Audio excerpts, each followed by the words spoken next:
Broadcasting to you live from the Orion spiral arm of the Milky Way galaxy, the solar system planet Earth, North America, the United States of America, somewhere outside of America's 51st state.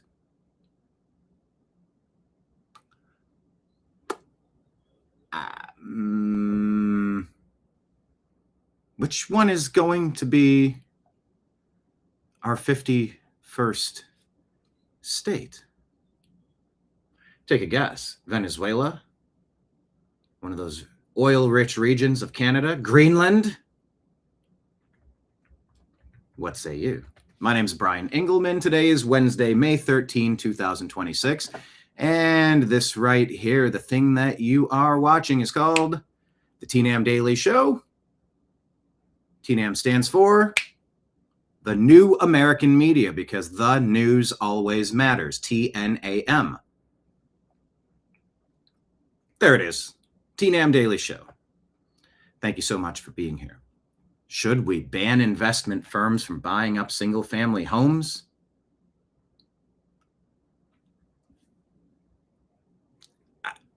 Somebody give me the side that says we should be doing this. I will wait with bated breath on a good reason why we should have a couple of companies buying up our single-family homes and turning America into a nation of renters. Renters don't care in the same way that owners care. And that is crucial for the entire neighborhood, the entire community, the entire country. It's absolutely crucial. So we're going to talk about that. President Trump is in China meeting with Xi. What should we expect? I don't know. Is it fair to have expectations? We're obviously going to be discussing geopolitical topics, as well as oil, Iran, Russia, Ukraine, Israel, Palestine, all of it pretty much. There are theories that President Trump does not view Xi Jinping as an enemy. Of course. Every major political and military power on earth could be a potential enemy. So you approach every negotiation with the understanding of, hey, I'll smile and shake hands with everybody in the room, but I'm assessing the situation and looking for weaknesses in case I got to take you out. That should be at the forefront of every negotiation with every country. Yes, including that one. Which one? Whichever one you just thought of. Okay? But there are rumblings, theories. By the way, everyone hit the thumbs up button, hit the share button, share this show on X and Facebook, and text it to a couple friends, invite them in.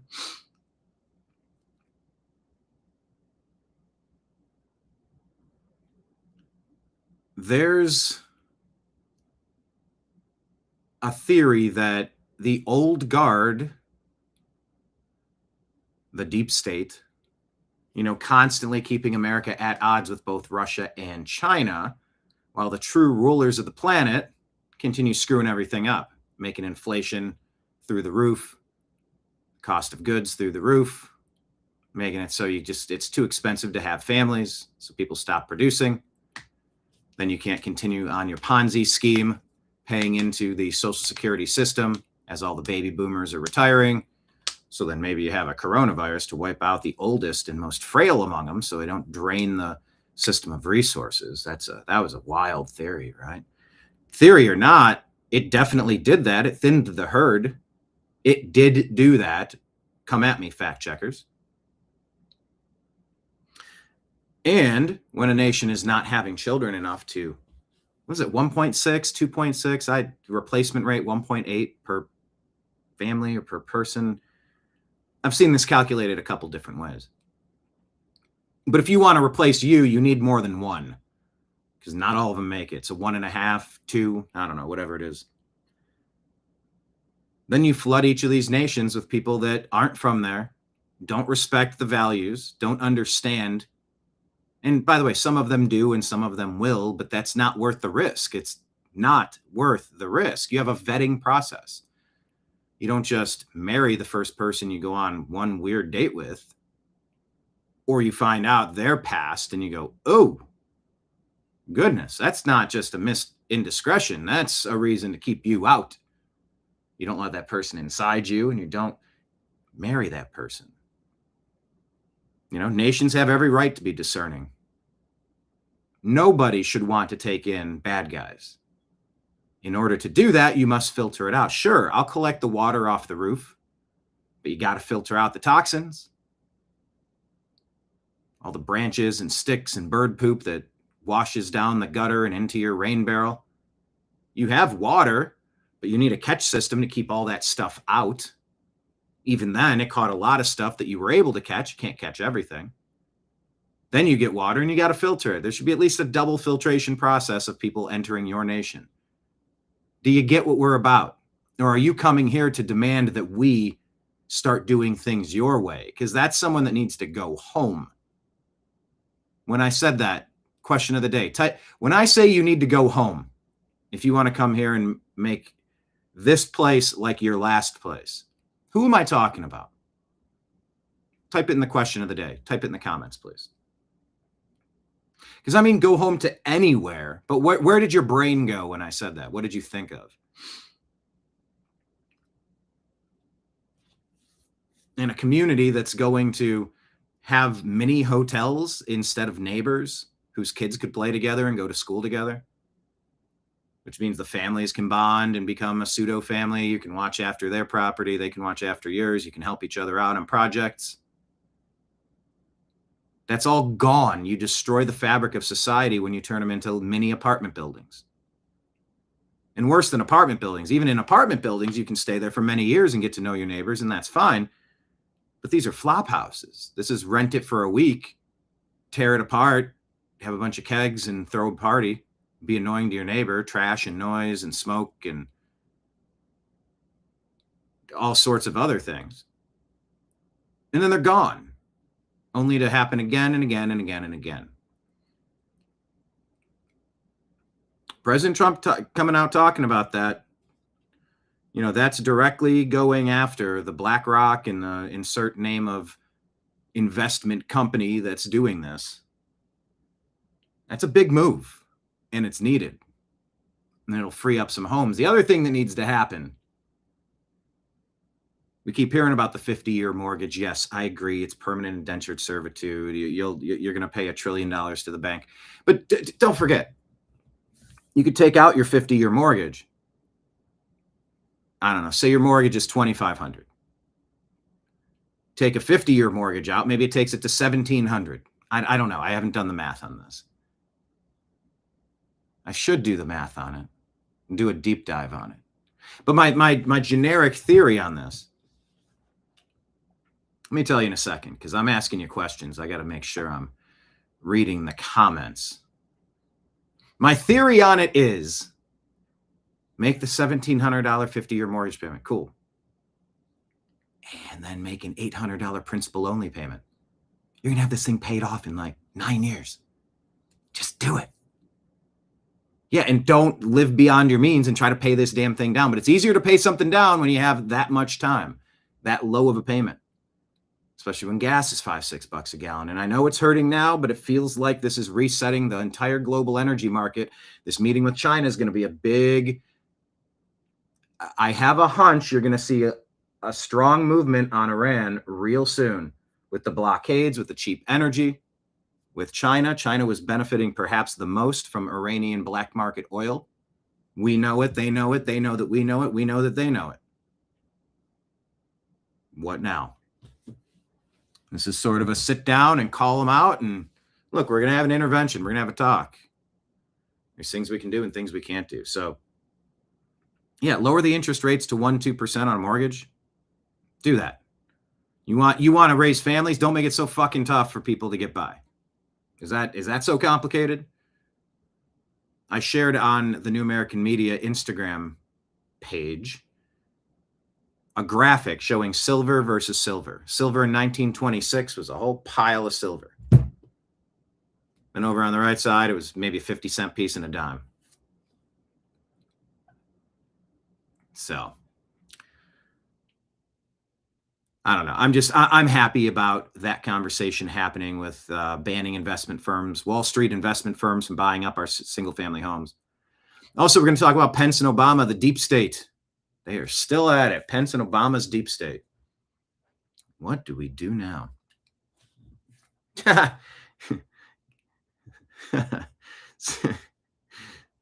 Did anybody say yo in chat first? Kenneth said yo.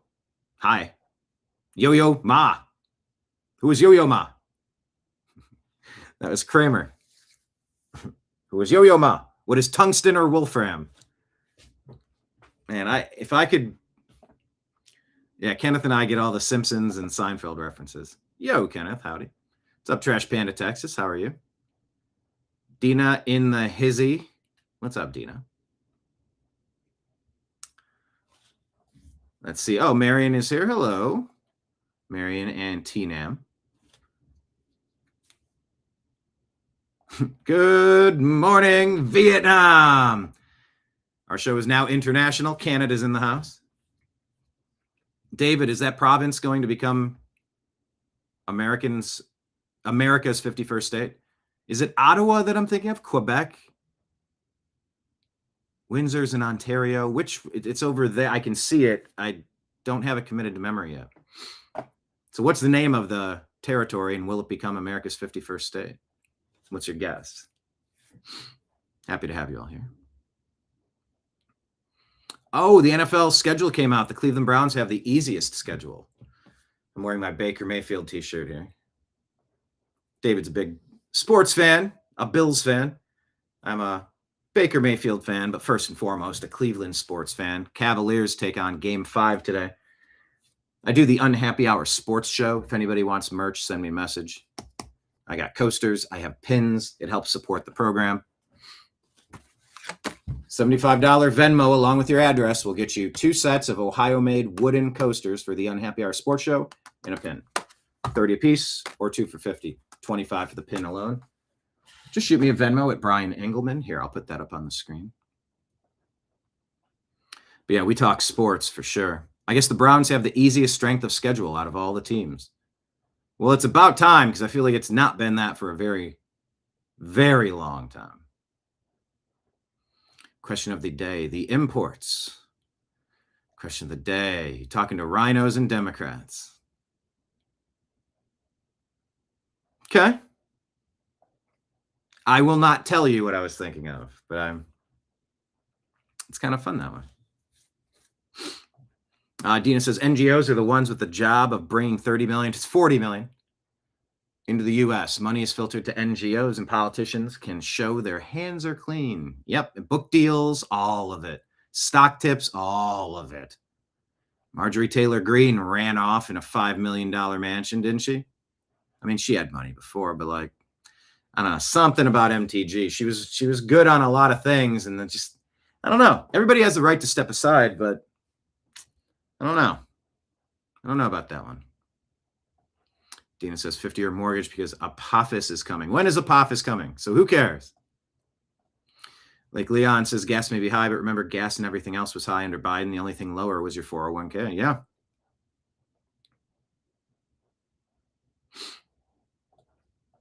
Yeah, people keep trying to buy your house. Everybody wants to buy. I work with people that flip houses. I mean, hell, depending on the market that you're in, shoot me a message. I've got buyers in various cities. Cleveland, Atlanta, Nashville. An inherited property, a dump, doesn't matter. Yeah, I mean, there's a shortage of housing. So whenever you can find one, grab it, especially when it's at the right price.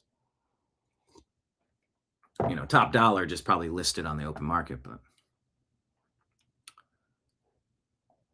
deep state with mushrooms. No, that's deep dish with mushrooms. Okay, Alberta. What did I say? I don't think I said Alberta.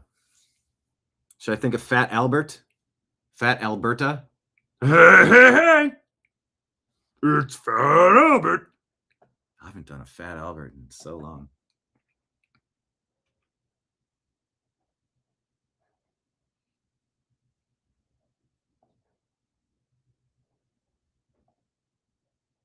Hello, Ortho. What's up? Happy to have you here.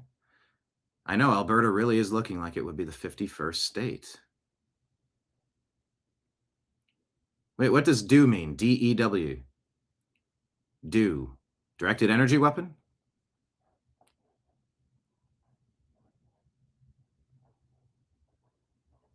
Yeah, MTG, Tucker, Candace. There's a whole group that seems to be trying to claw at MAGA from the sides, doesn't it? And that's fine. Like, you don't have to be completely allegiant. You don't have to be 100% all in on one candidate, one party, one mission. I get it. I like that Thomas Massie stands for a lot of the things. I don't get why he doesn't find a way to. It's one thing to say, I don't support this bill. I'm going to veto it. Or I'm going to vote against it. Okay. Look at the numbers. Look at the numbers. With a Republican like that, who needs Democrats? Some say. Some say that. And Massey's like, it's nuts. It's way too much spending. I will not do that. And you go, okay. How about you just say this? You like, look, I want a budget that's going to be 15% of this monstrosity. I don't like this. I want to vote no.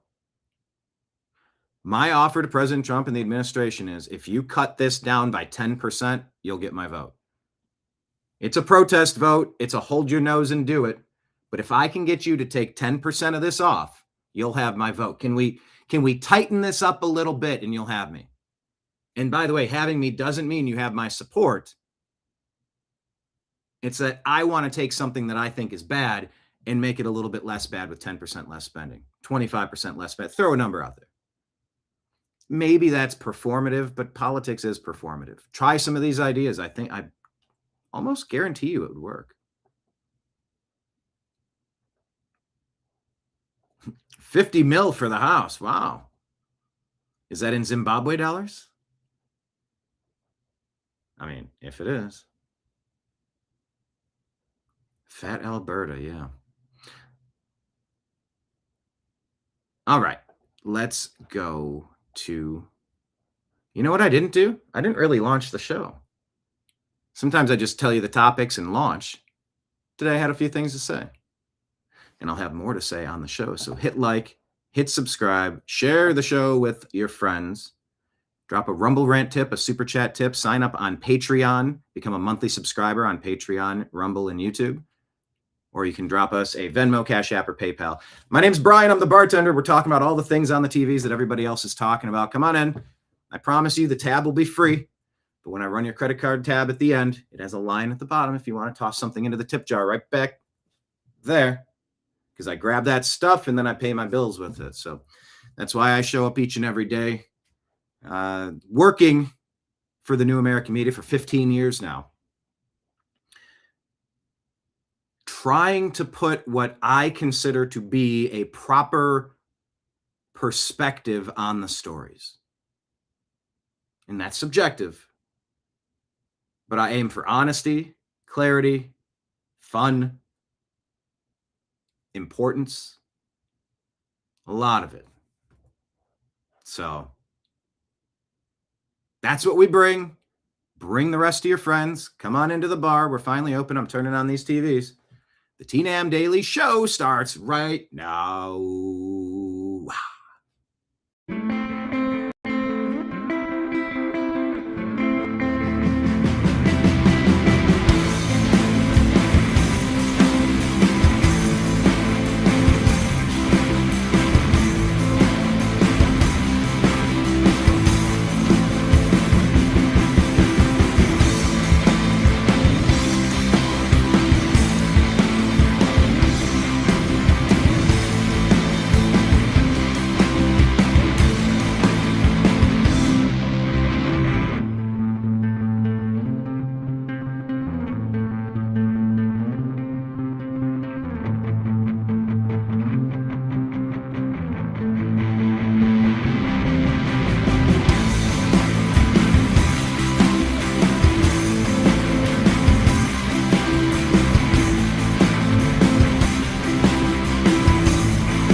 Your guide to the truth.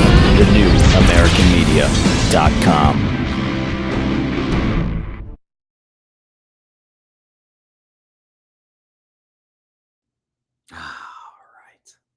Yeah, the Cavs are in Detroit tonight to take on the Pistons. Game 5. Cavs are going to have to win a game on the road if they're going to win advance to the Eastern Conference Championship. They played. Look, they're a pretty good team. Can they stay consistent? Cavs are very good, and I would love to see a Cavaliers championship without LeBron. Like, that was a great one in 2016, 10 years ago. But yeah. I cover sports. Follow the Unhappy Hour Sports Show in all of the places, please. Let's pull up our Instagram. Yeah, California mayor pleads guilty to being a Chinese agent. Can you believe that?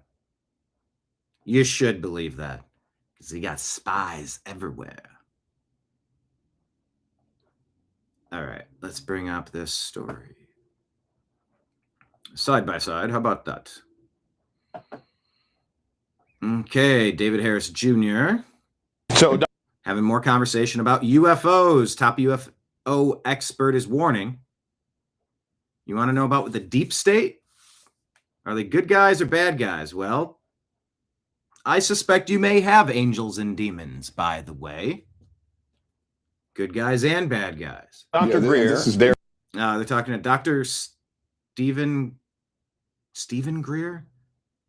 I wanted to say Stephen Allen Greer, but I think that's David Allen Greer from In Living Color. I was thinking of. There's a secret kind of This is David Harris Jr. talking with Stephen Greer, and I don't know the third gentleman. Government to handle UFOs. And hang on, I talked over all that. Let me just go back to that from the top. So, Dr. Greer, there is a secret kind of government to handle UFOs, and it sounds like from your first comment that there are actual bodies, video footage of bodies and crafts and all that stuff, and that's probably what's going to be released at some point soon? Yes, and at our National Press Club event that day, which we had planned months ago, I don't think it was a coincidence they released all this that morning, we had 4 Green Berets. Bodies and craft. Yeah, like I told you, I was watching Independence Day the other day. Go back and watch it. Watch some of these. Remember, Steven Spielberg is coming out with Disclosure Day, early June, I think. All coordinated with the Hollywood, Obama, Pence deep state? Maybe. And Marine whistleblowers who had dealt up close and personal with these items, extraterrestrial and man-made UAPs or UFOs. So I think that this is, as the professor mentioned, sort of a conditioning psychologically, but it is by no means. It's not even the tip of the iceberg. And remember, I've debriefed over 750 whistleblowers, several of whom dealt directly with the retrieval of extraterrestrial vehicles and bodies. And I have spoken to a colonel out of Edwards Air Force Base who managed the pilots who flew the man-made reverse engineered ones. So when I speak of this, I speak with authority on what we have received, documents and information. So, Dr. Greer, there is a secret kind of government to handle UFOs, and it sounds like... Just everybody get ready. It's coming. It's just, ear to the train track. Well, I hear that train coming. It's coming around the bend. Well, I ain't seen the sunshine since. Got a copyright strike. I hummed a few bars of a Johnny Cash old song. Nope, I turned it into a parody. Creative license. Or something. David is not sure if he trusts this Greer guy. Yeah, Greer guy. So, is there a secret deep state government, military and rank structure globally? Presidents only on a need-to-know basis? What's been released is just the tip of the iceberg. Do we have hollow earth? Do we have a firmament bubble dome? Are we a simulation? Are we the aliens? Great. Been talking about it forever. Can we kind of get on with it? All right. Occasionally, I like to share with you good stories. This is one of them. This whole defund the police thing is ridiculous. You don't want violent criminals preying on the good people of the world. You make sure you grab them and throw them in a cage. Some can be rehabilitated and some cannot.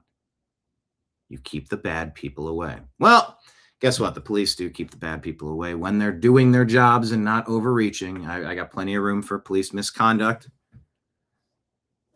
Speaking of UFOs, and in the chat, Dina and Ortho were referencing that John B. Wells of Caravan Midnight was having Clyde Lewis. I met Clyde. I've never met John in person. He's done my show, I don't know, 20 times. I've done his a couple, at least coast to coast. I think I called in with a segment from the RNC in 2016 for Caravan. But yeah, they were talking about the UFO topic. I met Clyde Lewis. Clyde Lewis is a legend in the broadcast industry, the alternative media, alternative radio, the coast to coast AM vibe, theme, conspiracies and aliens and Bigfoot, all of it. Because that's the interesting stuff. Yeah, I met Clyde at Contact in the Desert, right around 2016, I think. Yeah, it's... Will Bluebeam bring in some sort of new god to replace everything and make it a one earth religion thing? David sure right here, David Band. I don't know what to believe anymore. I don't really either. Dina says, Greer is going to tell me the lights in the sky are real and we all aren't crazy. Thank you, Dr. Greer.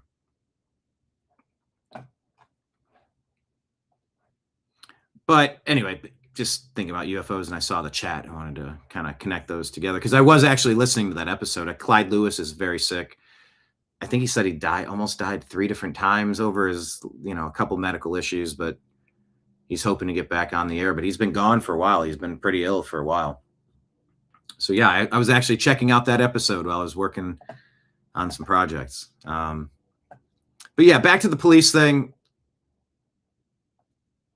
This whole defund the police. How about refund the police? New Ring doorbell video shows dramatic moment that a Chattanooga police officer rushes into a burning apartment to save a mother and her 2 children.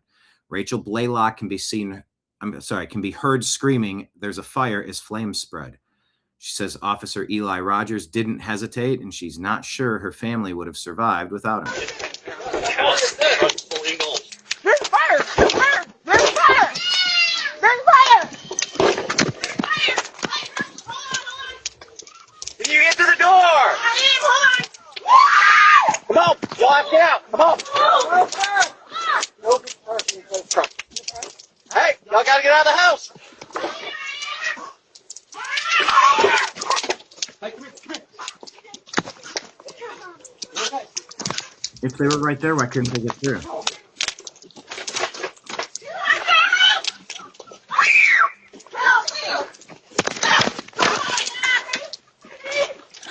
Oh boy. How many kids are in there?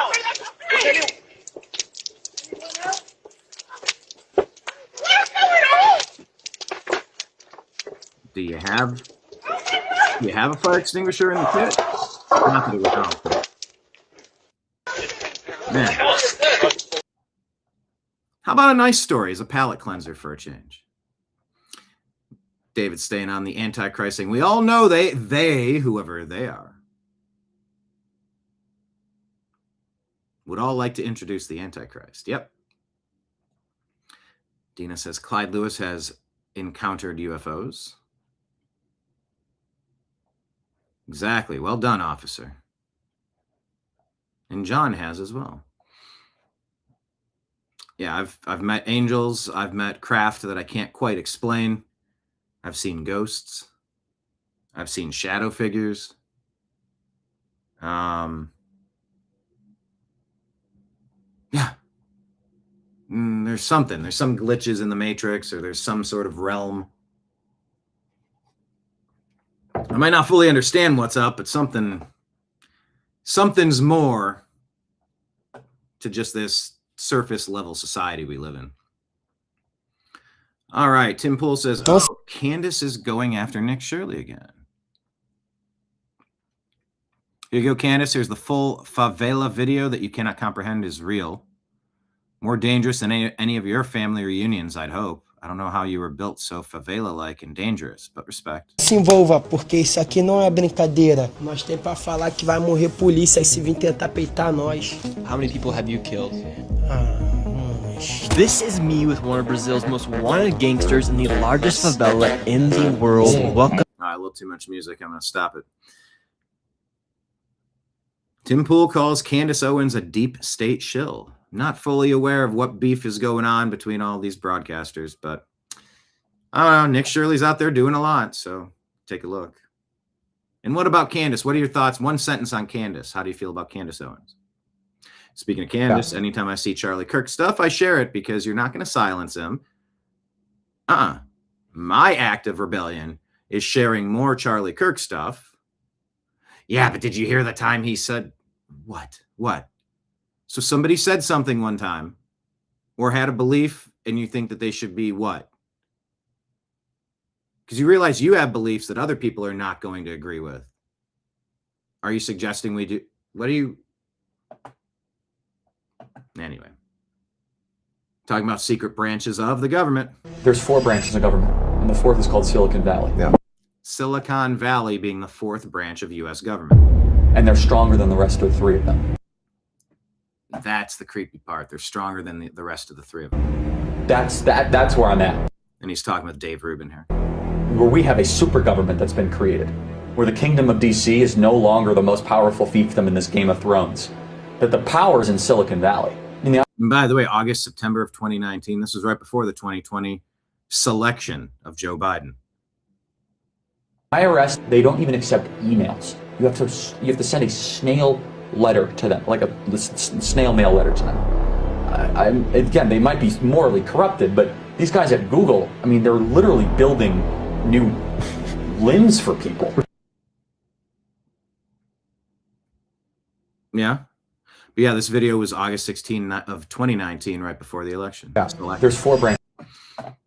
So yeah, we're talking about the deep state. We're talking about need to know basis. And we're talking about getting sick and tired of people taking a couple cherry pick stories to make all the military look bad, to make all of ICE look bad, to make all of the police look bad, make all the firefighters look bad. Stop it. Making America look bad, making just all of it. Stop. NBC Boston here reporting on another story that an angel appeared to this lady. She was in a tough spot and somebody went around. There was a Cambridge shooter, Massachusetts, and she was helped by an angel. His car and pulled open my car door and made like a barricade. He had a gun and he told me to run, and I ran, and then I screamed to people to run as I was running, and I can't say how much of a hero he is, and from the bottom of my heart I feel like he saved lives here tonight. A man came. So get that man his commendation. Find that Marine.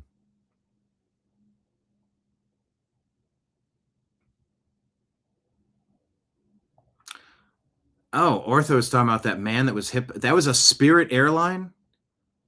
He was taking himself off of the chessboard. That was a horrendous video. Got sucked into the jet engine at takeoff, I believe. I didn't see an update on that story. I mean, was it accidental or intentional? Did he leave stuff behind him? I am curious the resolution on that story, but you're suggesting it was intentional. What a horrific thing to put hundreds of people through.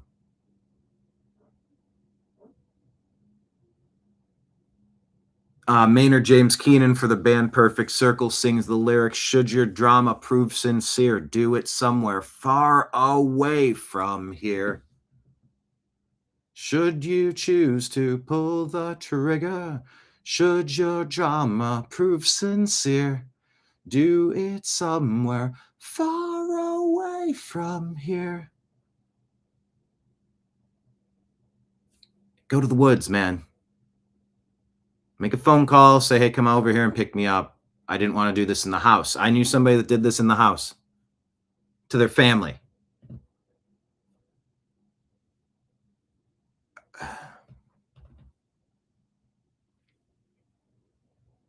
You can't live in that house. How are you going to clean that? Just don't do it. Yeah, hundreds of people because that guy wanted to go out. I mean, what a, ooh, yeah, vaporized. Yikes. Dina thinks an angel visited once. I thought it was the rapture. Marion says, I think Candace is crazy.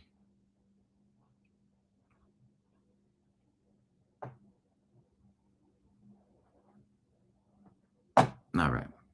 But good job for the Marine and good job for the police officer. We got some heroes in today's story. Bill Maher has been called a hero. He's been called a villain.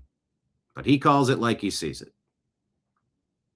Some hits, some misses. Is this a good Bill Maher take or a bad Bill Maher take? Do you agree or disagree with Bill Maher? Question of the day. Type it in the comments. Such a thing as Western civilization. I remember after 9/11, if you said clash of civilizations, it was the beginning of sort of that wokeness where, oh, you don't say that, that's Islamophobia. No, it was a clash of civilizations. The civilizations are very different, and ours is better.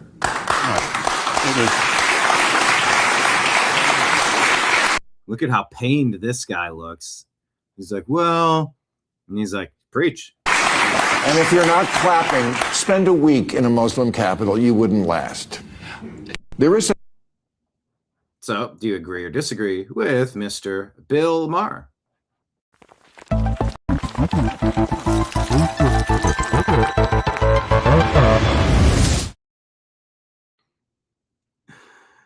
Thanks to Blake Wally for making that stinger, by the way. The people that want to talk about how evil America is, show them this. After World War II. World War II, the U.S. could have basically taken over the world and any country. Like, we got nukes, nobody else got nukes. We don't even have to lose soldiers. Which country do you want? And the United States could have taken over everything. We have nukes, you don't. Whatever you want. Which you want Greenland, you want Canada, you want Mexico, do you want the world? Is that what America did? The one you're constantly calling evil? At will, and it didn't. And the United States actually helped rebuild countries. It helped rebuild Europe, helped rebuild Japan. This is very unusual behavior, almost unprecedented. The U.S. did conspicuous acts of kindness. It's always like, well, America's done bad things. Well, of course America's done bad things, but one needs to look at the whole track record. Absolutely true. Again, a little bit of historical. Our schools have been invaded to make people hate themselves, hate the country. It's globalist, deep state, Democrat-led madness. That stuff has got to be rooted out from the schools in the worst way. Historical context goes a long way. After World War II, the U.S. could have. So why is the U.S. Education Department allowing woke, deep state, Democrat, teachers, indoctrinators to push anti-American drivel to the youth? Stop there. It's already verbose. But that's a good point. I don't know how many manpower hours I've thought to the fact that we're the only ones with nukes. Hiroshima and Nagasaki stopped the war. Why didn't we go do more? I hadn't really thought a ton about that. But it's because we're not hell-bent on world domination, I suppose.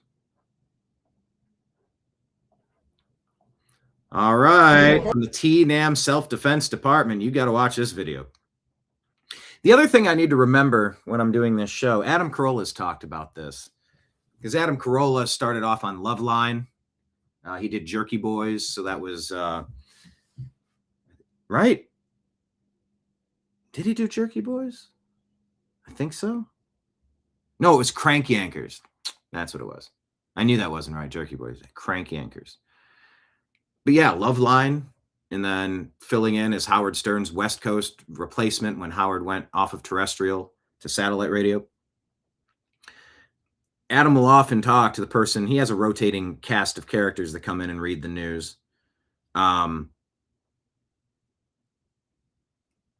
He often talks about, like, when they tell you a story, they go, and here it is, or whatever, and they have a video playing, but it's like you have to talk and explain what is being played because the person might not be watching the screen.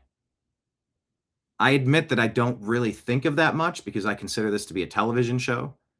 I guess, it comes out as podcast form. By the way, subscribe to our podcast. It's called The Agree to Disagree Show on Spotify and Apple. The Agree to Disagree Show. The Agree to Disagree Show. Please follow that podcast. But yeah, I don't think of this as a radio show. The Agree to Disagree Show, when I started it 15 years ago, yeah, it was internet radio. We had our internet radio channel, radio station. And we broadcast from our own website. We didn't even mess with third parties. We just broadcast from our site. Now we restream to 10 different sites, or 6, or wherever we're at now. But yeah, I want to set this video up for the people who are not actively looking at the screen. You might have walked away to fill up a cup of coffee. You might be ironing your tuxedo. You're probably ironing your tuxedo. Can we just be honest here? Raise your hand. Tell me in chat, how many of you are ironing your tuxedo? And please tell me on YouTube and Rumble after the fact.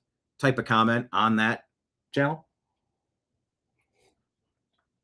Be honest. How many of you are currently ironing whilst wearing your tuxedo, or just basically ironing your tuxedo? Dina in chat says, communist leftist crazies have slowly infiltrated the school system. I don't know if it's slowly. I mean, yeah, since the 70s, but I mean, they've been doing it since the Red Scare, the 60s. 60s, right? They've been doing it since 1913 when they put out the Anti-Defamation League, the Federal Reserve, the income tax. Everything went to some globalist centralized thing. Not for the betterment of America. You really have to question what all of that was about. And of course, the ADL, the enforcement wing, to make sure nobody noticed what was happening. The infiltration of the banking system and devaluing our dollar since 1913 by about 98%. So, I mean, we can say things have been deteriorating slowly, or it's been slowly infiltrating the school system. I think the infiltration into the school system has been a long time coming. Of course, radio and television was controlled by the deep state as well. But luckily, in today's day and age, we have shows like this. And if you like it, please support it. Toss a tip into Venmo, Cash App, PayPal, Rumble Rant, or Super Chat, or subscribe on Patreon. All right, let me explain this story to someone who's not looking at the screen. Ahmed says, welcome to the FAFO era. This guy in red,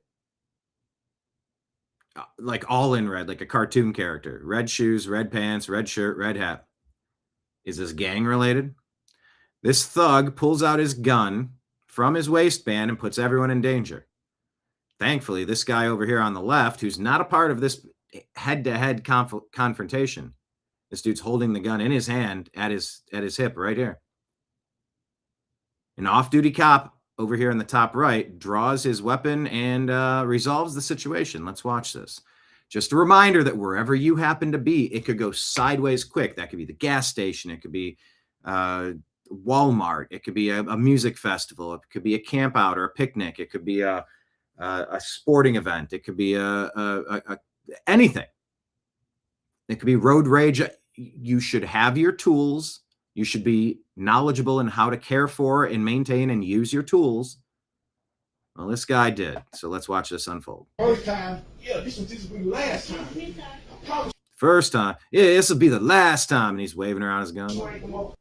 I mean, he's keeping it hip and it's pointed downward, but like he's threatening to kill him. He's saying that this will be the last time as he's holding his gun right next to him. Facts, I promise you. This dude just springs into action and pops him.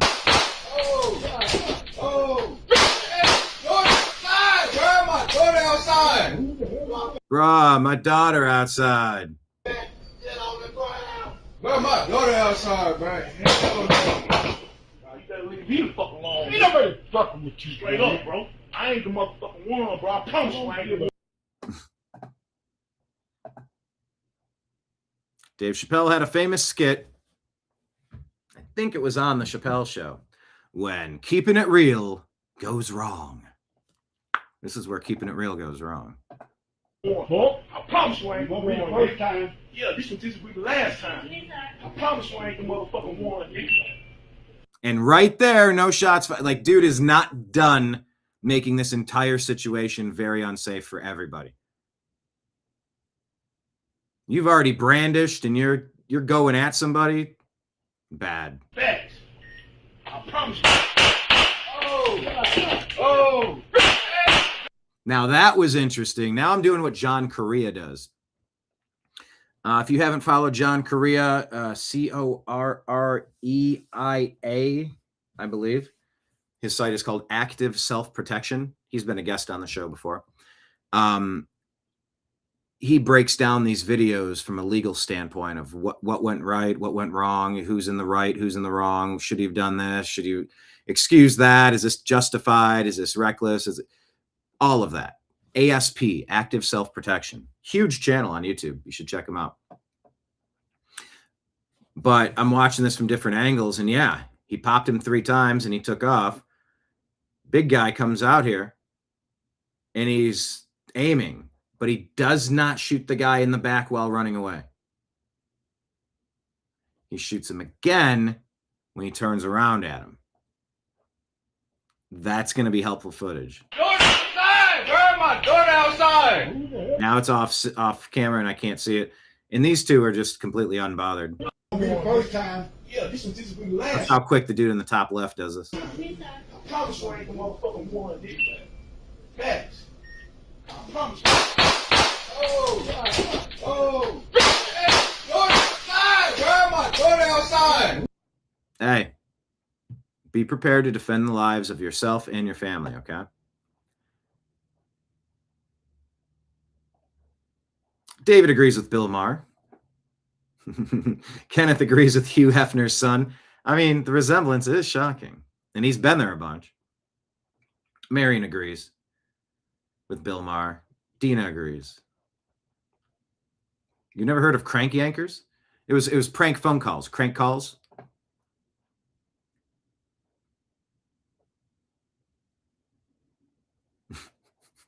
When I take an iron supplement, I say I'm ironing my wrinkles.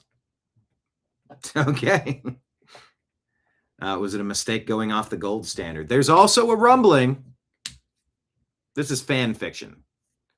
I tell you stuff that I'm hearing. I don't report it as news. That would be reckless, would it not? As reckless as loudly cracking all my knuckles for you.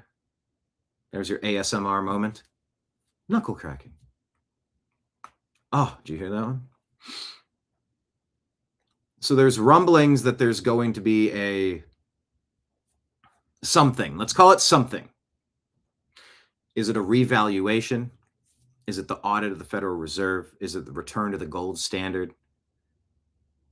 Something with stable coin, CBDCs? Is it going to be something with a new currency not tied to the Federal Reserve, private Western central bank? I got a hunch. Because sort of the only way you fix this is by stopping the people from running the printing press. And to be fair, like I talked about earlier, Thomas Massey's like, I don't like this omnibus bill or the big, beautiful bill. It's too big. And I said, look, I agree with that in principle. However, we currently have a commander-in-chief. I currently believe that he's the most capable commander-in-chief of my lifetime. I believe that the entire deep state system of censorship, silencing, intimidation, threats, lawfare, violence, assassins, hit teams, political terrorism from the Democrat Party, from the rhinos, the globalists, the deep state, however you want to frame it.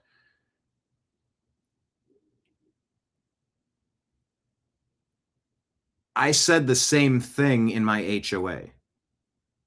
For 15 years, I was a part of a homeowners association. And, you know, I came in as the new kid. I was the only dude that looked like me in that room, that's for damn sure, in Los Angeles. And I started coming to meetings and said, hey, why does this building look so bad? Can we paint it? Well, you know, it's going to be some money. Okay, well, let's allocate it and let's do it. Well, we don't have enough. Okay. So we either maintain and protect our buildings, or we are really not doing the job that we're tasked to do. We need to raise our dues. So year by year, by year, by year, by year, we did our 20% special assessment that we can do without a full membership vote. And then we did like a big one that required a vote.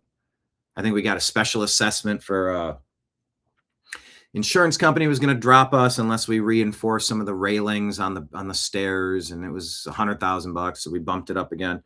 But we finally got the money we needed to do the things that needed to be done. Not thrilled about the big beautiful bill size. However, the commander-in-chief that appears to be putting America's best interests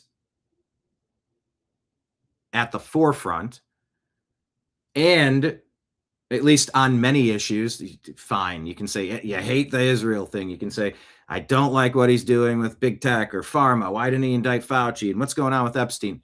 I got it. These are all huge things. But stopping the Democrat deep state globalist rhino agenda that had been locked in for half a century or more, maybe a century, it's going to take some resources. So getting that bill passed, you know what?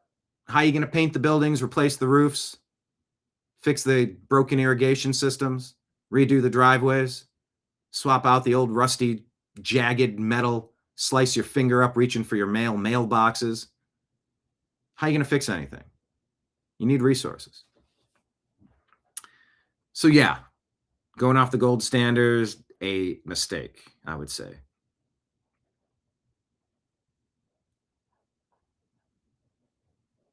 David likes XRP gold, XLM silver.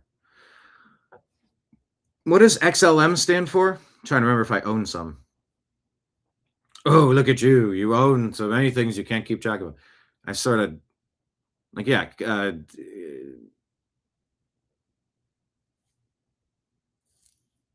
There's Sol in Solyndra and Silencia. Those are none of those are the same. Bitcoin, Ethereum, XRP. I do have XRP, but XLM, I'm trying to remember if I sold that or swapped that or switched it out. Yeah, Ken says maybe make Elon bucks. Well, Ortho wants to get rid of property taxes, make things more lucrative. Yeah. Why am I paying rent to live on my land? I bought a piece. I'm contributing. Or if you do, you get grandfathered in at that rate forever and you can pass it on. Like, a little bit is one thing, but when you're getting, I got a big ass tax assessment. They want a lot from me. Like, you're already getting enough. And by the way, we need to get rid of these property tax assessments unless you're going to make the renters pay a standalone check every month. You owe $150 in property taxes, but I'm just a renter. Yes. And the person who owns this unit has to pay the property taxes. These people, oh yeah, I'm voting yes on this levy. I'm voting yes on this tax increase. Yes for the schools. Yes for the teachers. How about yes to paying a $1,500 yearly payment? How about a $300 tab every month that you got to work in to your budget?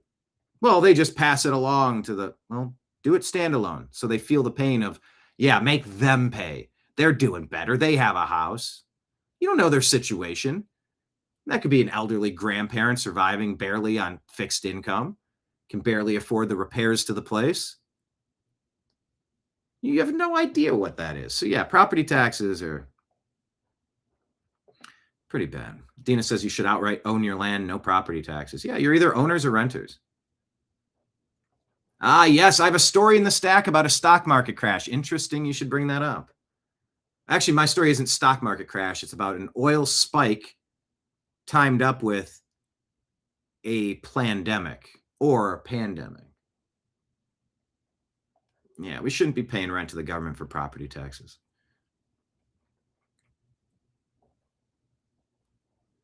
Find a way to figure it out. Why are we still paying tolls for toll roads that have been paid for? Why are we still paying a national gas tax to build the freeway? Wasn't that made to build the freeway systems? They're built. Why are we still being charged this? I think $2 a gallon in California. Get rid of that. Yes. That's exactly right. Kenneth is channeling his inner city lady who yelled at me for making the place cleaner and nicer. This is the ghetto Brian. I'm like, maybe it used to be, but I'm not putting up with it. We're fixing stuff here. Oh, I did need to see this today. Thank you. Spot price on gold, 47 an ounce.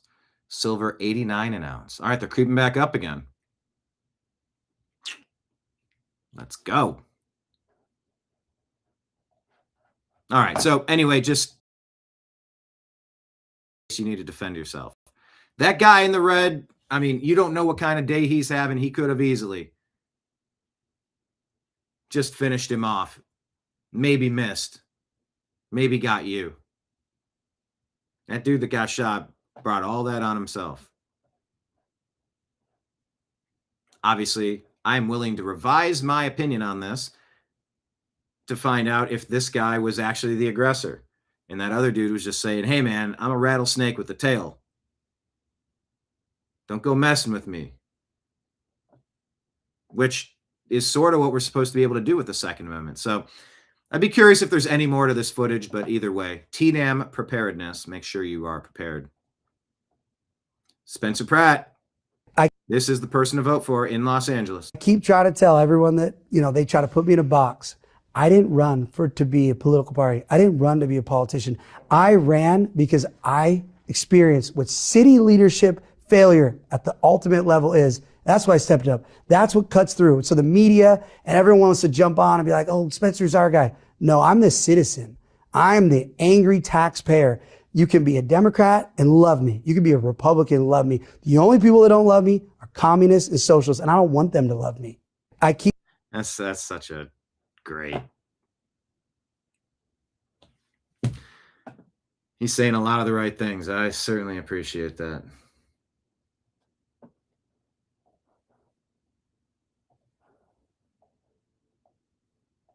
Daily Mail reporting that the New York City woman declined to press charges against a subway shover. Why? Because she, quote, didn't want to put another black man in jail. Where is that coming from? Show me a universe where I'm going to defend a scumbag white. You don't defend scumbags. You get that people have bad days. You get that people have lapses in judgment, errors, alcohol or drug influenced, poor decisions, recklessness, anger, bad time, wrong thing, wrong day. You get that some things could happen. But with so many of these cases, you're seeing 59-time arrested dirtbag. I don't recall the exact criminal history of this guy. I can't keep them all. I can't keep them all straight, to be honest. You become incorrigible, unfixable, broken. And that should not be a part of our daily society. Kids and cats and cars and happiness and baseball and gardening and just living a nice suburban life. That's what America's about. And you can have your hustle and bustle urban life too. It's not for everyone. And we should all have access to some sort of outdoor space, which was fun in the HOA that I got to work on that and create all of these living gardens for these people. 25 buildings worth of backyards that now had food growing in it. Go ahead, take care of it, please. It's on an automatic watering system, so. Kind of says all this shit just makes me want to stay at home. I know, but we got to fight that. You know, it's for the people that are uncomfortable with a pew pew. I have this one cool thing. I got a lot of cool things. I've got a nightstick baton zapper. I mean, the rattlesnake noise, you hear the air crackling around your ears. Yeah, that's a pretty good one. And then it also has a ring that you can just have on your hand. And all you have to do is go, brrr. If someone ever came up to you didn't want, and you just, just put this on, have it in your pocket, you just put the zapper on, and if you ever needed to, you just, grrr. Or if someone tries to grab you, you just zap them. But yeah, let's not lose the desire to get out of the house. It's all a part of the process. We have to force ourselves into the video game. It's a simulation. Go out, engage with humans. That's what we're put on Earth to do. I love my solitary time. This is a weird time for me right here. Everybody hit the thumbs up button, hit like, hit subscribe. Please share the show with your friends. We want to double this show. Size, scope, reach, revenue, all of it. We want to double it. Invite all your cool friends. But yeah, this is a weird time for me because I feel like I'm in hermit mode. I'm in work mode. I'm in show production, show prep, show production, show editing, show uploading, show all sorts of stuff.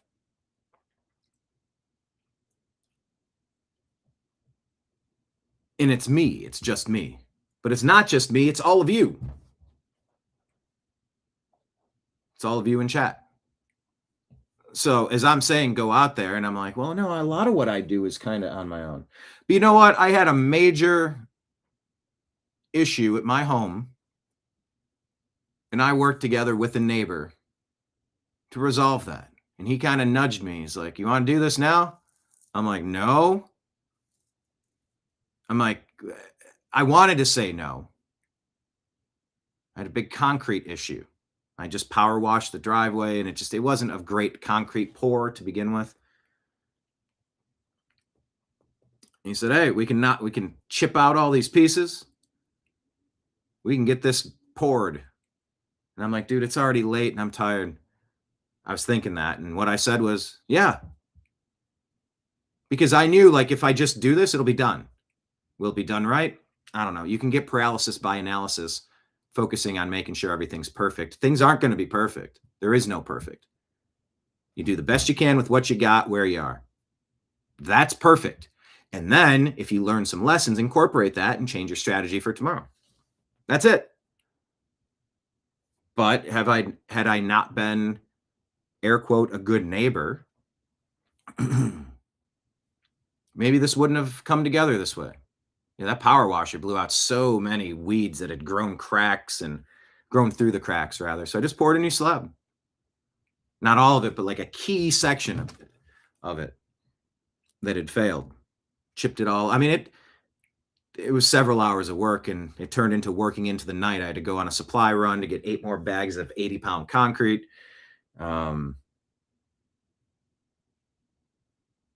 But yeah, life is meant to be enjoyed. So here's my challenge to everybody today in response to your comment. Kenneth, this makes me want to stay at home. I know, dude, I totally get it. But here's my challenge. Today, go out somewhere. Go out somewhere. Go to a bar, go to a restaurant, go to Target. I don't know. Where do people hang out? Have you considered joining a sports league, pickleball or volleyball or golf or something? Not talking to Kenneth specifically. I just mean like everybody.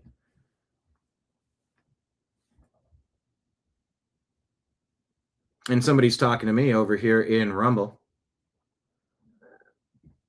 Texas Mornings Unplugged. Attention, John Thune. You are needed on runway A-17 stat. Well, he's needed to get the heck out of Dodge. Get out of the way and push the agenda through. Texas Mornings Unplugged. Not ironing my tuxedo, but I am washing my pet penguin. Stop looking at me, Schwan.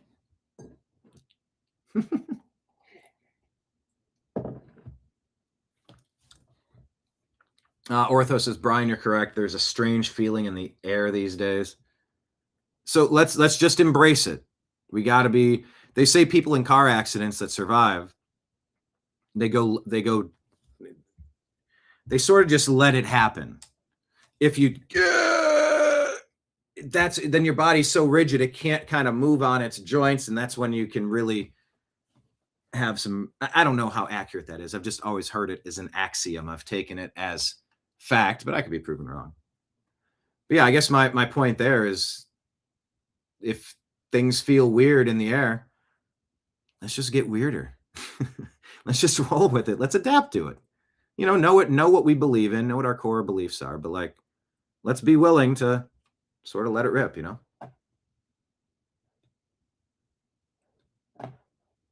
All right, let's move on to the stories. Declined to press charges because she didn't want to put another black man in jail. Don't defend someone because of what they look like. Defend somebody because what they've done.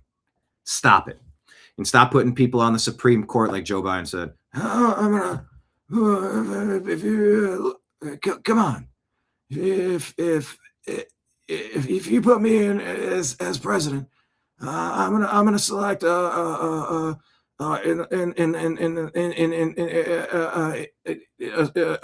the Supreme Court a woman of color.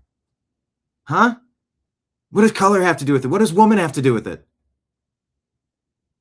By the way, gerrymandered congressional districts based on race are illegal.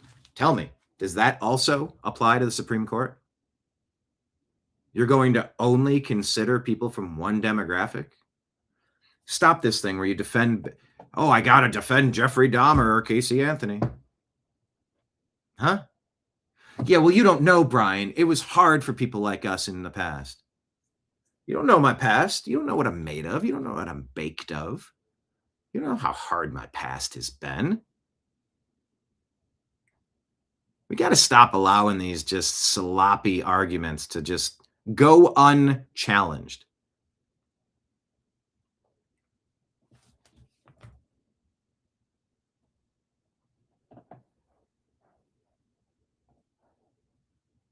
Well, let's challenge the big pharma playbook. Here's Thomas Massey. He's going to be up real soon for his primary. Forget, they tried to bring out. But this is about pharma, exposing big pharma. The bird flu. They've tried to bring out monkeypox. They tried to bring out murder hornets. They're looking for any opportunity to scare you. And if any of these things catches hold, and then what's the RSV, right? There was a pandemic of RSV, et cetera, et cetera. They would just love to use this PrEP Act to kick in some more immunity and some more things. And now it's the hantavirus. Don't forget, they tried to bring out the bird flu. They've tried to bring out. We're not falling for it this time. And by the way, when things are chaotic, don't kill all the birds. You got to stop this stupid practice. You got to stop this.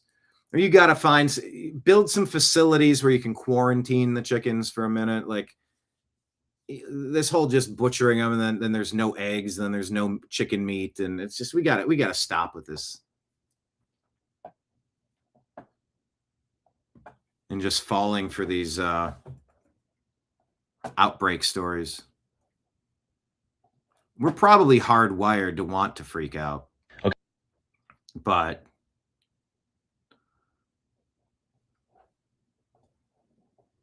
we need to be basing things on facts. So here's this story. This is a story. I've seen this guy. I think he's over the mark on a couple of things. I'm not familiar with him. Shane Vibes Truth. I've watched a few. I would consider this somewhat similar to late night radio, where, you're putting out rumors and theories and thoughts and questions. And this one seems fairly specific.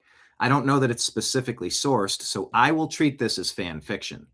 However, put your ear down to the railroad track with me and listen to what he says is on the way here in America, that this is basically that this is imminent, and how disruptive would this be to America and to the globe? I would say very. So let's dig into this story. I'm not going to cause any hysteria here, but people have been warning because of the Strait of Hormuz being closed that there's going to be some energy shock imminently.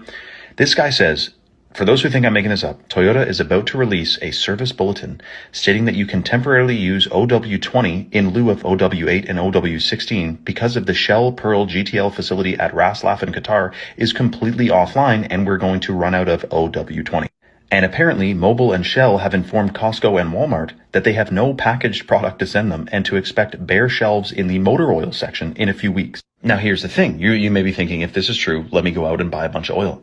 You could, but if there's no gas and no diesel either, then you're really not going to get very far on just oil. Unless, of course, you have any old trucks that can run on even used motor oil. But, oh yeah, they have completely done the cash for clunkers thing and made that not really that attainable for many people. And you may be thinking, well, I could put moonshine in my engine. And yes, old gas cars could run on moonshine. Is that why they banned prohibition? Is that because they were making their own fuel? And then you may be thinking, well, I could use vegetable oil. And you can if you have a certain type of diesel truck, which they don't want anyone to have anymore. Or you could use a wood gasifier, but I don't know if that's actually even allowed anymore. So you see, they made us dependent on their products, and now they're seemingly pulling the plug on them. Now, we'll have to wait and see what happens, but I will say, with all the shocking stuff that's coming around the corner, I think it's never been more important in human history to be of sound mind and sound body. We know we're being sprayed with heavy metals every single day. There's chemicals in the food, air, and water supply. If you think it's important to be detoxing, then right now, Chalk is giving away free $100 bags of organic heirloom cacao from Bolivia, the chocolate powder, which is super detoxifying and delicious. And if you combine that with the hot water purified Shilajit, you're getting some of the most powerful adaptogens in the natural world. Don't need the commercial, but thanks. I mean, we're all trying to make money. I get it. We're all trying to make money. How much of a shock is potentially coming? I think this China trip with Trump and Xi Jinping is a big part of figuring out how we're going to handle this, and hopefully it's resolved quick. Anybody else feel this right here? This guy?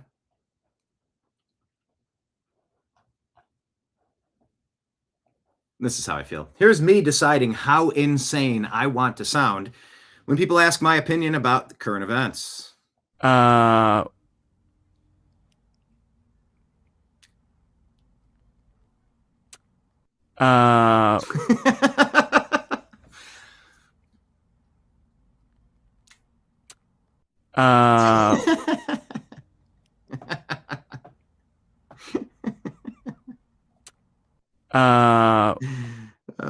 It's funny. Hashtag me too. You got to figure out who you're talking to and how deep you want to go. All right, reptilian, shape-shifting, demonic creatures from nether regions. Go. Huh? All right. Yeah. Things are okay. Awesome. All right, we were talking about the ballroom. So I missed the part where the ballroom size doubled. Did you see that? Let me ask. Here, I'll play this for you, but I need to get some backstory.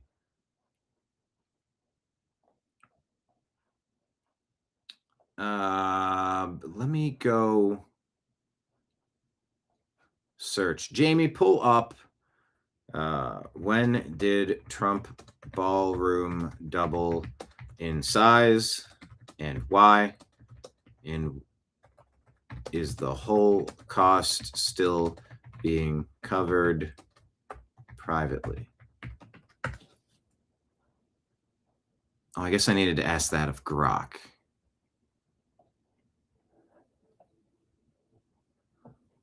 It began as a $100 million project, fully funded by private donors, increased to 200, 300, 400 million. The same people who said the U.S. cannot afford to extend premium subsidies for healthcare voted for taxpayers to pay 400 to 600 million more. That's what someone said, but let me ask Grok.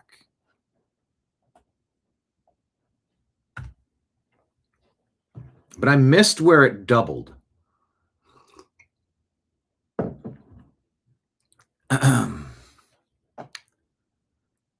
Grok, are you going to give me an answer? 400 million, cost overages, May of 26. Come on, keep scrolling.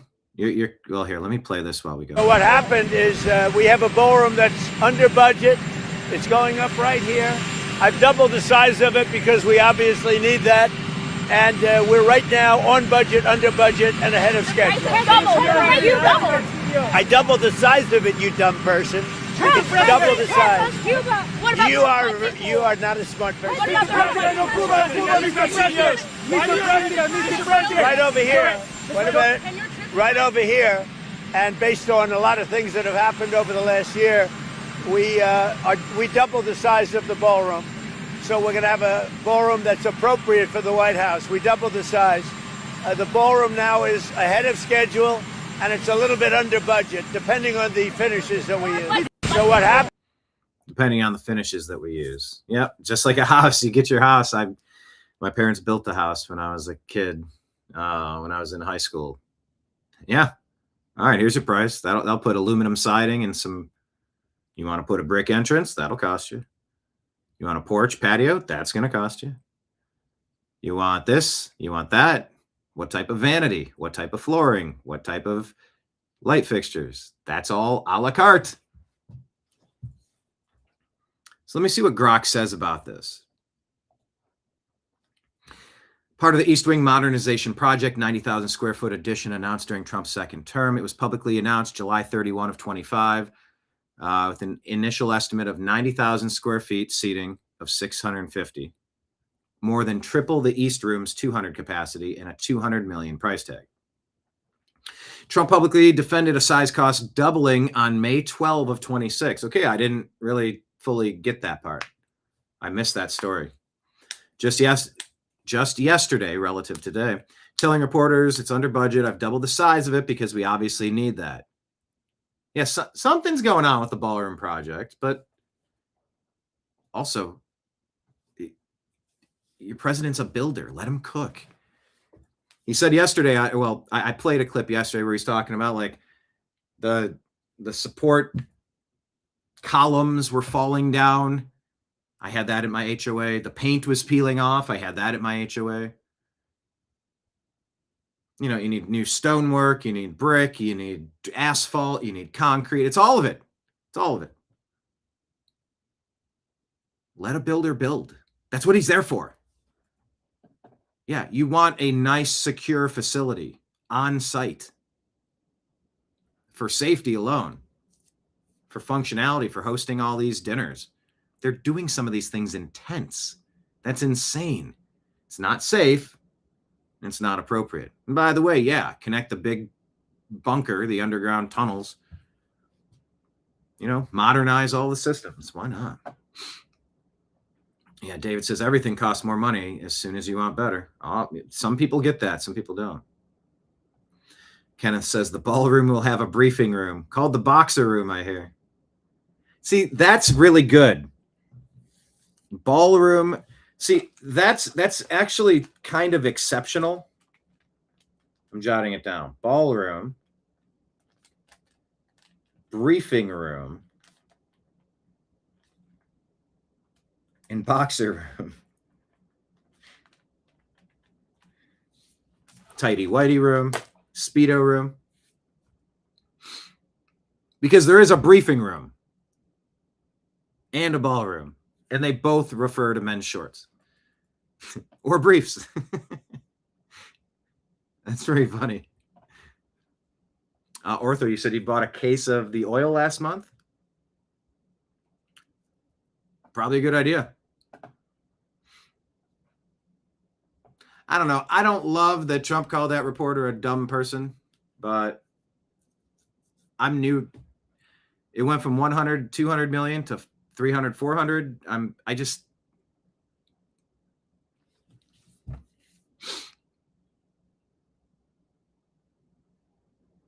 Described as a change made long ago after deep-rooted studies showed the original proposal was inadequate. Costs had already risen in stages due to 250 million by fall, then higher. reaching something less than 400 million by early 26. Trump frames the entire increase as due to the larger and higher quality final design rather than overruns. Okay, so the project is 250 million, but like then you gotta add the stonework. You have to do all the things. Yeah, pour some walkways or some concrete driveways. I'll tell you what, you're gonna run up a tab pretty. Pour asphalt, it's gonna run up pretty fast.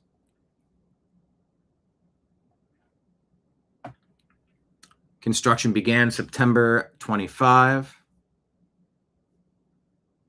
The original, smaller, lower quality proposal wouldn't suffice for major state dinners, events, meetings, or future inaugurations. East Room is too small. White House has long relied on unsightly outdoor tents for large functions. That's crazy. Higher quality, enhanced safety features, thick bulletproof glass, biodefense, secure communications, bomb shelters, medical facilities, underground military, Secret Service infrastructure were added after studies. Yep. I have zero cares in the world about this. This was supposed to be the biggest story a couple days ago. Nope. It's presented as a long-term upgrade for future administrations and the American people, preserving classical design while addressing the 150-year need. All right.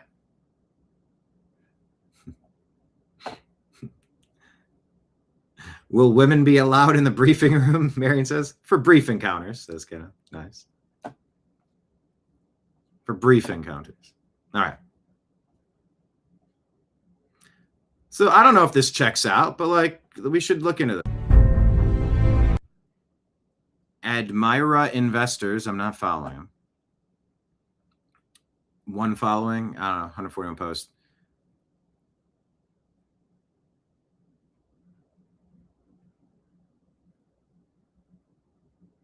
The claim is that every 6 years, an oil spike and a new virus appear out of nowhere. 2014 oil crash, Ebola. 2020 oil crash, COVID. 2026 oil spikes, hantavirus. 2008 oil spike, H1N1. I'd have to double check all those. I'm not going to do it now. Ortho says about Trump calling that woman stupid. Let's face it, Trump is not very eloquent in his comments sometimes, but he loves America, and that's good enough for me. Dina's like, yeah, I got more stuff to worry about. I would tack that up as an unnecessary loss. Oh my gosh, here's an unnecessary win. How about this one? Just, do you have any idea where this is going? No, you don't.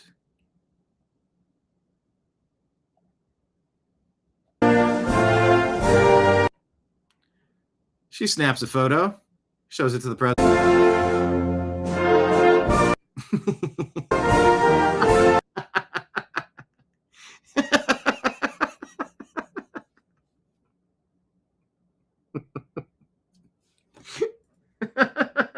So stupid.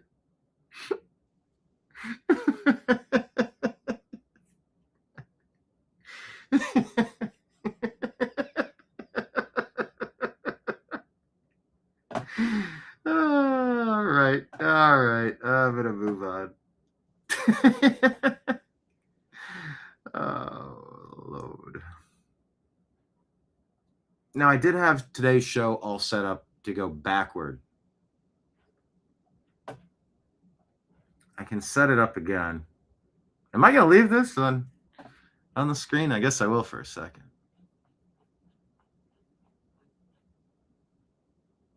There we go. We'll share this tab instead. At the top of our X feed at American_media_, please make sure all of you are following us on X and retweet some of our stuff. Boost some of the algorithms on all the platforms, please. Yesterday's program, the TNAM Daily Show, did Fauci escape justice? Why did Grok spell that wrong? I'm just now seeing that.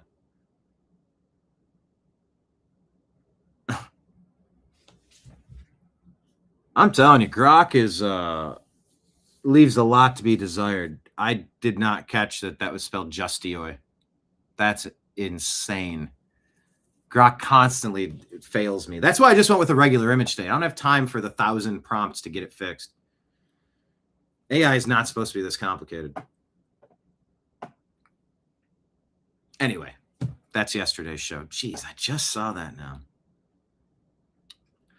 We asked yesterday, why does it seem like the United States is more concerned with building massive spy data centers than it is with building oil and gas refineries so we can have the cheapest, most abundant energy of any nation on earth? Why are our priorities backwards? Mike Pence is at it again. Let's take a listen to this guy. I think Republicans face a new time of choosing whether we're going to stay on the path of the traditional conservative principles that have always defined our party for the Is that like the deep state? last half century, or whether we're going to follow the siren song of populism unmoored to conservative principles. And there are loud voices in and out of government, some of which have been able to influence the new Trump administration in ways that are taking our party and our movement far afield from those traditional conservative underpinnings. And, where we've always been the party of a strong defense, and we see America as leader of the free world, the arsenal of democracy. There are a rising chorus of isolationist voices in the Republican Party. I write about that in my book, where we've always been a party committed to low taxes, including low tariffs and free trade. Yeah, low tariffs, high taxes. Claiming low taxes. Why would you be anti-tariff when you're getting abused by all the other nations? Well, it's because you're getting, one of the reasons that some say is that kickbacks are occurring. The money's laundered, it's rerouted. You hollow out America and you get everything produced by slave labor in third world countries, and then the basic jobs that basic people could work and earn a basic living. All right, maybe you're not driving a Lamborghini. Maybe you don't get to fly to Hawaii and Alaska in the same year for a all-on vacation. Maybe. But you should be able to have a place to live, food, medical care, clothing, regular clothing. When those middle-of-the-road jobs don't exist because the slave labor has been outsourced so you can get something a couple bucks cheaper, and then your country's being flooded with products that are made from that same slave labor and they're running your other industries out, I'm not mad at these tariffs. You want me to get mad at tariffs? It's not happening. I know. What in the F is Mike Pence talking about? Yeah. How about this? How about I make a decision to not play any more Mike Pence?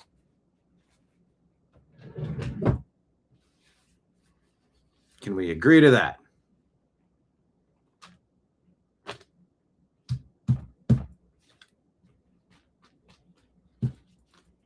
Because I will make that happen.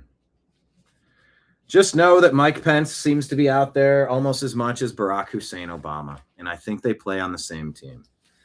And that was Trump's handler during his first term. One of many. Kenneth says, what was that coin you got worth, Mike? How much was that? 40 pieces of silver. He goes on to say, I know Donald Trump better than his most ardent defenders know him, okay, and he's not ideological. In fact, he often bristled when I'd refer to policies as conservative. He would, as a wave of a hand, say to me, that's just common sense. But now, as you see the stops and starts on our support for Ukraine under this administration, yeah, I don't give a shit about Ukraine. And I want that war to stop. That's money laundering. I don't want any more of this. People should be in jail for what happened. Nationalizing American businesses, unilateral tariffs, price controls, and everything. Did I cover? Anyway, blah, blah, blah, blah, blah. He doesn't like Trump, so he wants a rhino to take the spot. Let me find the story.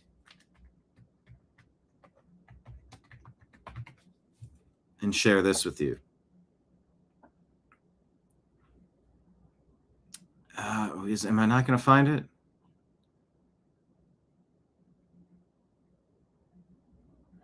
Not going to find it. But I think there's an update on the tariffs and that the tariffs were supposed to be refunded, but now they're saying that's not guaranteed. I don't know. Maybe not. Let's keep it moving. I don't like looking at Mike Pence. I don't like thinking about him.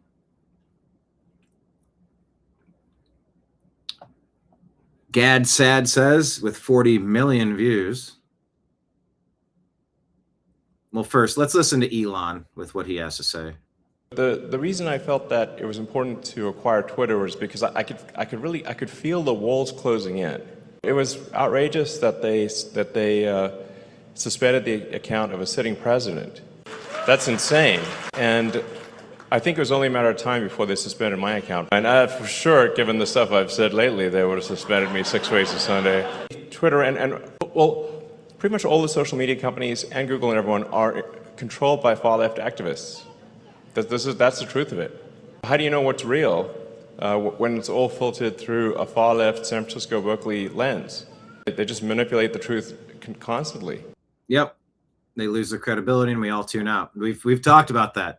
In the comments today, it's like it's hard to figure out what to trust. Well, I know who not to trust, and it's the deep state Democrats. That's for sure. Marion says Trump cares about Americans. I mean, it sort of feels that way, you know? Deep state cares about everyone except Americans. They just want our money. Yeah, we're cattle to them. Gad Sad says it's impossible to overestimate the historic importance of Elon Musk purchasing this platform, Twitter. He saved freedom of speech and he saved truth. It was huge. James O'Keefe here is exposing a Trump White House senior budget analyst and funding messenger. Listen to what this guy's got to say. Benjamin Elliston. We have to get rid of Trump. We have to get rid of Trump.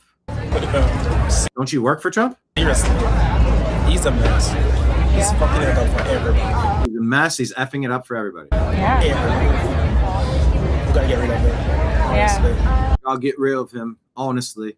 With him at the top, it's next to impossible to do anything. With him at the top, it's next to impossible to do anything. I think that's the point, and I think that's called winning. They said, sir, what would you call it if this guy can't do anything? I call it winning. Winning bigly. He's a madman. Literally. He's invincible. He's a madman and he's invincible. Nothing can stop him. And that's dangerous. The way his decisions are so erratic, you would think he drinks. He doesn't drink. And that's what makes it so dangerous. He's so erratic, you would think he's a drinker, but he doesn't. Could be a sound mind and body, totally coherent. Totally coherent. Could just be so reckless in your decision making. Yeah. That's scary. Wow. You have to get rid All right. Wow. He says you got to get rid of Trump. Chicago Ray says, what kind of majority leader leaves Mark Kelly on the Armed Services Committee after he leaked classified info to the media? Hey, John Thune, talking about need to get rid of somebody? You got to get rid of him? Well, let's start with John Thune and Mark Kelly. Daggum Tim Burchett's got a couple things to say about it. Daggum. You got a mess over there, daggum. And we'll leave the light on for you. I'm Tom Bodette. I'm Tim Burchett. Hey, everybody. Tim Burchett. Burchett. People are asking me about what's going on with the Save America Act. Well, the Senate, of course, is dragging their feet. The House has passed it twice. I've got a sneaking suspicion that they'll probably attempt to pass it or pass it so late in the dadgum game that it can't get implemented. And then they can go home and say, oh, look, we passed. Yep, they're trying to slow walk it seems. I don't get why Trump isn't putting out a full court press on this. Passed it, and everybody will be celebrating, patting them on the back. And then it just cannot get implemented at the state and local level in time for it to have any effect in these elections. Yeah, implement it now. Oh, that dude's from the Congo, you say? It sounded Jamaican, man. And ultimately, I think that's what you've got. Dadgum won't blow bubbles, says Kenneth. Isn't Dadgum Big Red? In I'm afraid in the Senate leadership, they have such a hatred of Trump and the conservative movement. They want things to go back to the status quo, which is them being called from the golf course by the Democrats when it's time to make a vote. And they do the obligatory, oh, we don't like what they're doing. And they get their crumbs off the side of the table and for their districts, and they go home and get reelected. And I'm afraid that's and then rinse and repeat. Exactly what they're up to. And it's disgusting. And at some point, we're going to say enough is enough. Why haven't we done that? Doesn't it only take 5 people to remove him? And we're going to start electing people with some guts that are going to do something, aren't just going to sit around. America's tired of hearings. They're tired of pontificating. They're tired of being talked down to. Yeah. Need action. An issue that's results across the board, something like 80% approval, and yet you can't even get it to a vote in the Senate. I just don't buy it, folks. Anyway, let's keep fighting. Let's pray for our country. Thank y'all for sending me here. I'm Tim Burchett, and I'll leave the light on for you. I'm Tom Bodette. All right. Oh, here's Kathy Hochul. Vince Langman says, here we go again, just in time for the midterms. You know, there's something about these slow closing eyes as they're trying to remember their script and lying to you. I don't know. I just noticed something about slow closed eyes. Like it's very subtle or it's very obvious. I call it out as obvious. Maybe it's subtle, but to me, I pick up on this stuff. Whether it's true or not, I don't know. But I noticed it yesterday when I was watching. Heavy eyelids and like the slow close. She's lying to you and she's trying to do it professionally. There are 3 individuals who call New York home. We don't know whether those individuals will be returning to New York. I believe about the hantavirus outbreak. That there's a 42-day monitoring period, and they can decide whether they want to do that in Nebraska or come back and make other accommodations. But my health department, my departments all have been involved with the CDC from the beginning. And I want to make sure that the CDC is capable A lot of looking up, a lot of slower than usual eyelid closing. of handling something should it grow larger than they're predicting. You know, we have outstanding researchers here in the state of New York, scientists. Are you sure you didn't run them all out with your ridiculous policies and crime?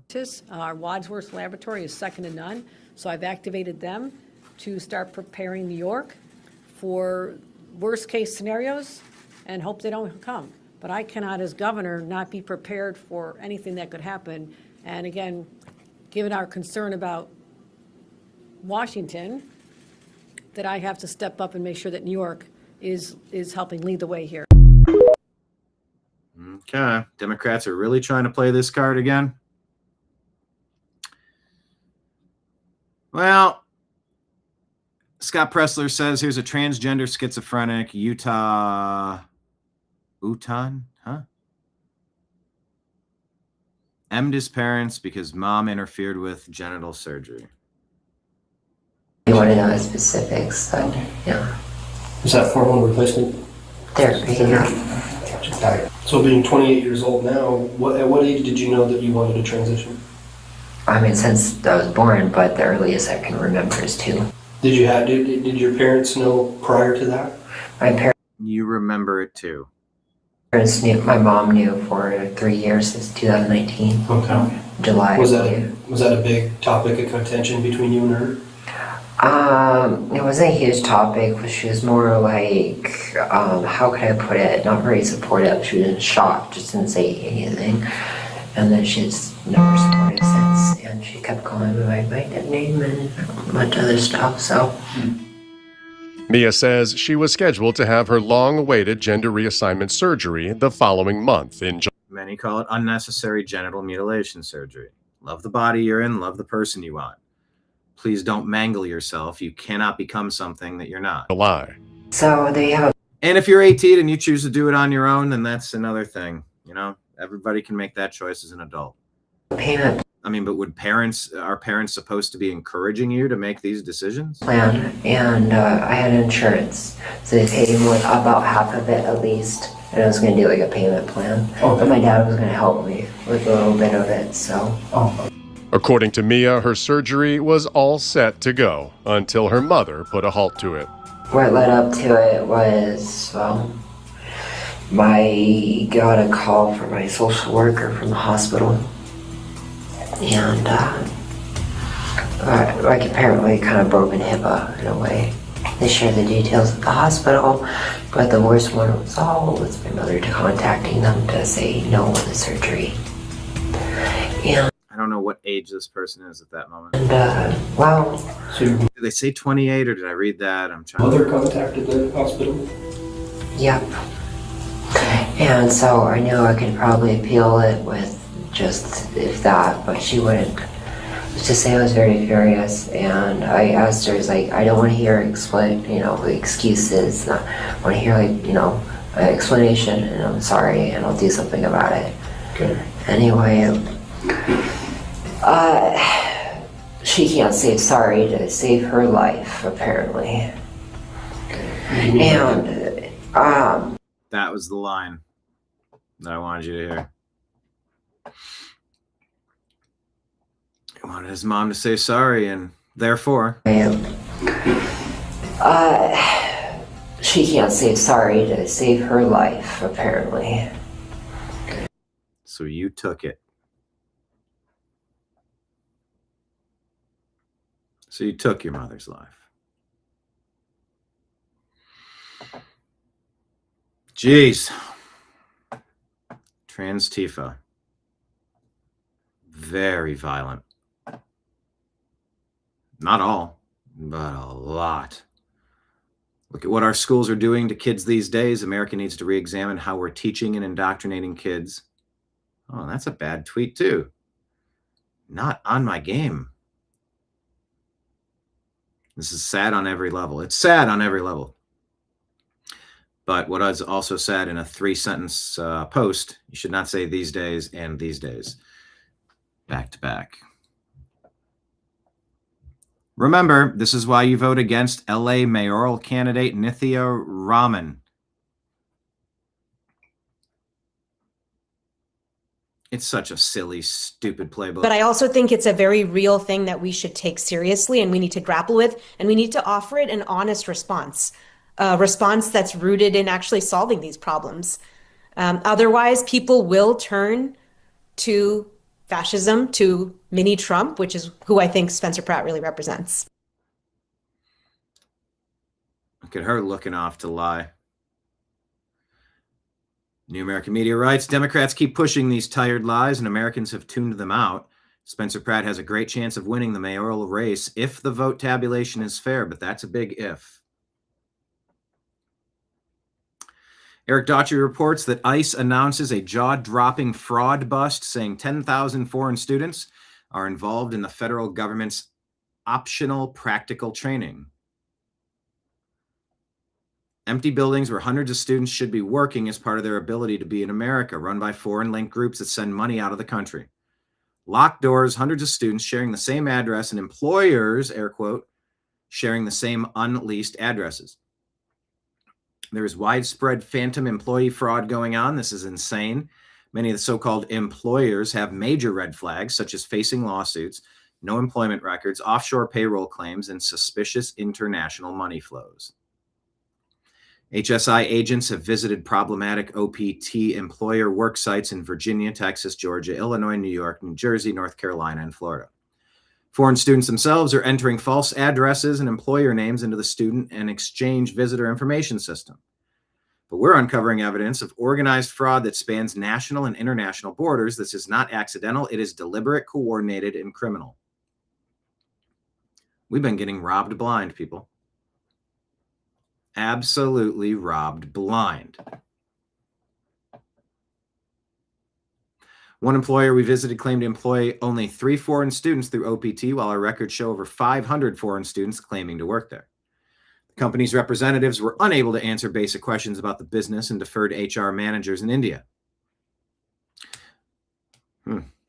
OPT employers are required to directly train foreign students, but we've seen multiple examples of alleged employers claiming that all management is overseas in India. We've also discovered multiple state networks, which are large networks of alleged employers, claiming to train thousands of foreign students in OPT, then farming them out to unreported third-party employers, making oversight nearly impossible and raising serious national security issues. So there's that. MJ Truth Ultra put this out and says FDA Chief Marty Makary is resigning. How do you feel about Marty Makary resigning? Do you have any thoughts? Tell me in the comments. Hit the like button, hit share, hit subscribe, share the show with a friend. Remember, you can subscribe to the New American Media and the TNAM Daily Show on Patreon, Rumble, and YouTube. You can drop Rumble rant tips by clicking the thing, Super Chat tips by clicking the thing, or Venmo, Cash App, PayPal. That's all scrolling at the bottom. Marty Makary has been a big name in the alternative, the health and wellness space for a while. I thought he generally had high regard, and I think the president was fairly nice to him on the way out. So I'm not really sure what happened, but MJ Truth Ultra says, just last month, Dr. Robert Malone said Marty Makary is the person responsible for hiding COVID-19 vaccination pediatric deaths from the public. And today he resigns. So stay tuned. Now, we're talking about the ballroom sometimes, but don't forget, CNN put this piece out. This is documentary purposes. Let's remember where things were in 2012 during Barack Hussein Obama. The reflecting pool in D.C. I was there for inauguration, and it was scummy. It was gross. How do we not have a system in place to properly maintain and regularly clean that reflecting pool? It was gross. There's plenty to take pictures of in downtown Washington, D.C. The Lincoln Memorial, the World War II Memorial, and then there's this. Folks snapping photos of the reflecting pool. It's really sludgy up this end. And what's in it? It's disgusting. It's not right. Algae. It's like, smells like wet dog down here, you know. When my dog came home from a stream, he always smelled like this, so it's gross. The Lincoln Memorial reflecting pool reopened at the end of August to great fanfare after a $34 million renovation that lasted nearly 2 years. But less than a month later, the famous pool of water is full of algae. Algae are simple organisms that thrive in areas where there is heat and sunlight. You have plenty of that here. The water may not look great, but it doesn't pose a health or safety hazard. It's really just the yuck factor. If it's sunny, if it's really warm, it will rise to the top. So on some days, depending on the weather, you will see algae at the top. Is there no way to treat this water? No way to clean this? And they looks like small islands of algae.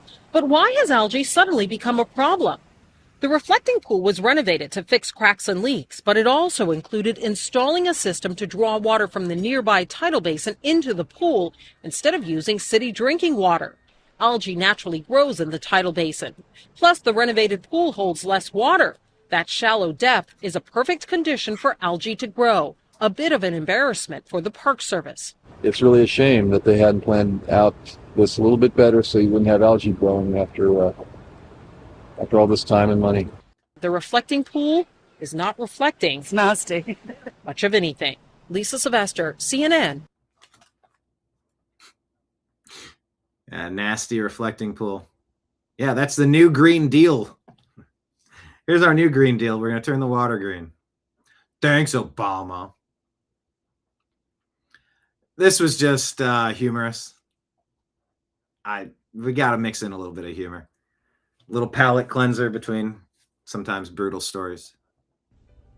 Just bombed the job interview. I knew the question was coming. They always ask it. What's your biggest weakness? I blacked out.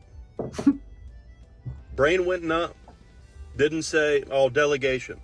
Have a problem delegating because I want to make sure that it gets done right. Nothing like that, nothing standard. Know what I said?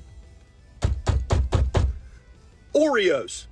I said Oreos were my biggest weakness. I was like, I'll eat them until the milk's gone. However much milk's in my cup, I'll eat Oreos. Could be 2, could be 12.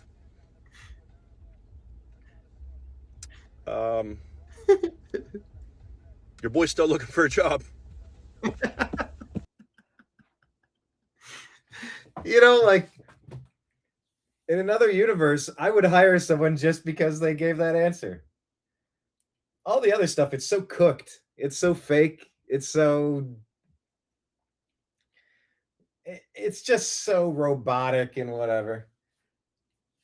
If I were a hiring manager, and I have been, I would hire someone who said, my biggest weakness is Oreos. Come on in. That's so honest. Dina's asking, where's the pool boy? Look, Dina, look, Barack Obama here. Look, here's the thing. You're bringing up the question of the pool boy. Now, I was talking to Michelle about this the other day. We had a chef who went paddleboarding into, the canal, the little, maybe it was 3 feet, maybe 7, maybe 11, maybe it was a little, kind of different sizes. Some have mistakenly called him the pool boy. That was not a boy. That was a man. And he was the chef, not a pool boy. So, if that was some kind of backhanded, extreme MAGA fascist way of making a joke, at the expense of the chef who was paddle boarding, I'm not going to have that here. Not going to have that, Dina. Marion says Oreos wasn't the right answer. Oreos was the right answer. I would so hire them. Dina was once asked, what's your hobby? I said YouTube. That's a perfectly fine. There's nothing wrong with that. I love these answers. I would hire this guy. Someone's going to hire this guy. There's. All right. What is the skiff saying? Posts this video. You can watch it. Real America election in their hometown of Fairton, New Jersey. Was this a big deal? I don't know who aired this, but they're showing the story of a small New Jersey town election in 2011 with only 4 candidates and 86 total votes. It was stolen with electronic voting machines. They knew it was rigged because they knew all the voters.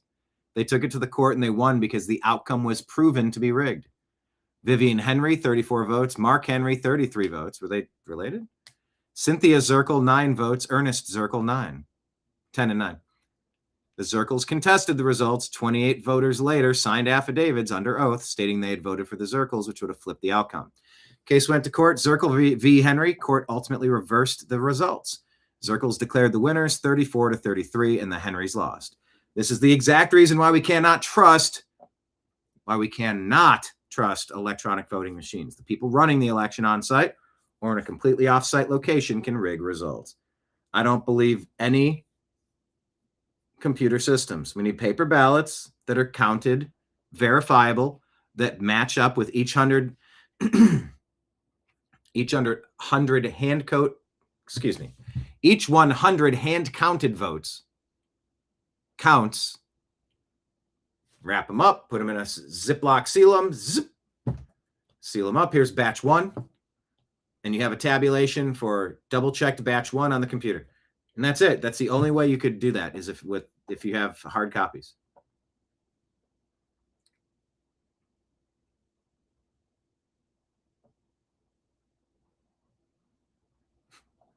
Kenneth was asked, what's your hobby? Hobby or hubby?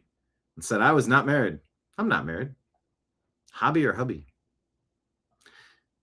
I mean, look, how many people sit and scroll and watch YouTube and watch videos? Like we're watching what used to be the television we have in our hand, and we're still consuming content. It's just done in a different way. I would laugh at YouTube as well. And I'd agree. I'd say I do that too. Ohio fraud exposed here on Fox. Now to a fraud scheme that could potentially cost taxpayers in Ohio hundreds of millions of dollars.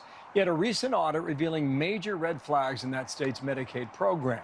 Mike Tobin following all of it. Mike joins us now from our Midwest Bureau. Mike, what you find out? Hello. Well, overall, Bill, Ohio gets billions of dollars from the Fed for its Medicaid program. The state's auditor has found some very suspicious ways the home health care money is being distributed. During a recent state audit, investigators found 40% of the money spent went to just one county. That's Franklin County, where Columbus is. And almost 40% of that money went to just 2 zip codes. The addresses are all within 4 miles of each other. The state auditor says overall they found what they call an error rate of almost 16%. Now, error rate is just a bureaucratic way to say money sent to people for whom it was not intended. Now, some of them were dead people that were still on the rolls. Some of them were other type of errors. But is 15.6% something that's significant? Well, in a program as large as Medicaid, you bet your boots it is. In fact, the Ohio auditor says that you bet your boots that could potentially equal anywhere from $800 million to $4 billion overall. Nothing proven yet, Bill, but we're on it. I suspect this is happening everywhere, and this whole country needs an enema. NBC News put this out. It has been assumed that hantavirus is contagious only if someone is in close contact with someone who's having symptoms. Some experts now suggest it's possible it may be more contagious than thought. John Cornyn is proud to introduce legislation renaming U.S. Highway 287 as Interstate 47 in honor of our 47th president, real Donald Trump. Readers add context. The bill designates 287 as future Interstate 47, Trump Interstate, but does not fund or require highway upgrades. Travel cost savings, not on the bill itself.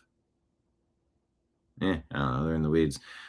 But we're just saying stop it, Cornyn. You don't get to govern like a rhino, then toss President Trump a cookie to get his endorsement, although he loves that stuff. You want Trump to do something for you, flatter him, compliment him. That's another. Oh, you look great. Hey, I really like what you did in Venezuela. I think it's great what you're doing with the ballroom. Compliment him. That is the best way to President Trump's heart. Also, then you got to make sense. But John Cornyn in a battle with Ken Paxton, this is definitely seeking to gain favor with a presidential endorsement, and no more rhinos. Zero Fox Given says that now they're shutting down social media accounts if you speak out about data centers. I'm not going to watch the 2.5-minute clip, 3-minute clip, but that's on my radar now. I haven't heard that yet. Yep, here's the story I was trying to look up. U.S. Appeals Court strikes down the court's block of President Trump's 10% global tariffs, meaning they're officially back in effect while the case plays out. Good. 47's tariffs work, and they're clearly constitutional. We're a very big part. We had an unfortunate ruling out of the Supreme Court. But the good news is I'm able to do it a different way. They said use the other way. There was no reason for that. It was terrible, actually terrible, but it'll have no impact other than I hate to pay people back tariffs, $159 billion. I have to pay them back when a little half sentence. I have to pay him back $159 billion. Any money taken in, $59 billion, $159 billion. Billion. Back. I think billion is one of my favorite Trump phrases. Tariffs, $159 billion. Billion dollars. Pay 'em back when a little half sentence. Any money taken in to this point does not have to be paid back. We would have saved $159 billion, and I cannot figure it out. How could anybody do that? But they did it. We have other ways of tariffing, as you know. We're already doing it. And actually, they're more tested, they're stronger, a little bit more complex. I like to keep it as simple as possible. And in many ways, they'll be better. It'll be better. I just want you not to think that because of that decision, the tariffs will actually be higher. It's turning out they're going to end up being higher. But it's made our country rich, really rich. And that's what you're hearing is that from the rumblings that something's about to happen with the money supply that's going to make us instantly some sort of shift, some sort of reset.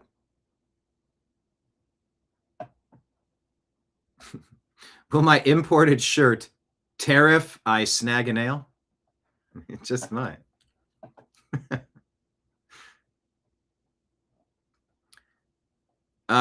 Representative Keith Self is talking about these car kill switches. This must be resisted, reversed, undone immediately. Well, it is the law as of 2027 as we stand here today.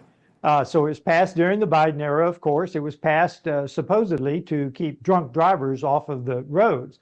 But today, given the technology increases, it not only can not let you not start your car, it can spy on you, actually, because we've had OnStar voice activated. So today, your car can spy on you.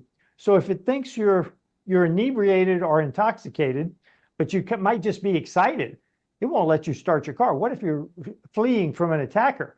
Your eyes are going to be dilated. You're going to be breathing heavily. It will think that you are inebriated.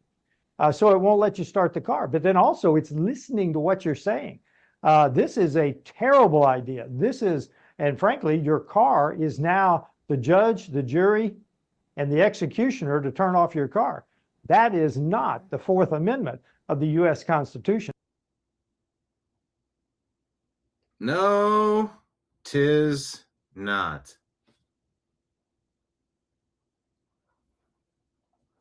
I don't like this at all. Get rid of this. Venezuelan nukes. Amuse says Trump seized 100% of Venezuela's weapons-grade uranium from a reactor near Caracas and shipped it to South Carolina for down blending, done in weeks, not years. Trump is not managing nuclear threats. He's eliminating them. Next up, Iran. Iran so far away.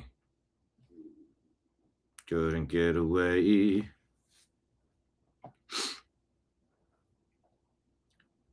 President Trump says NATO wasn't there when we needed them, and they won't be there if we need them again. Remember Greenland, that big, poorly run piece of ice. President Donald J. Trump.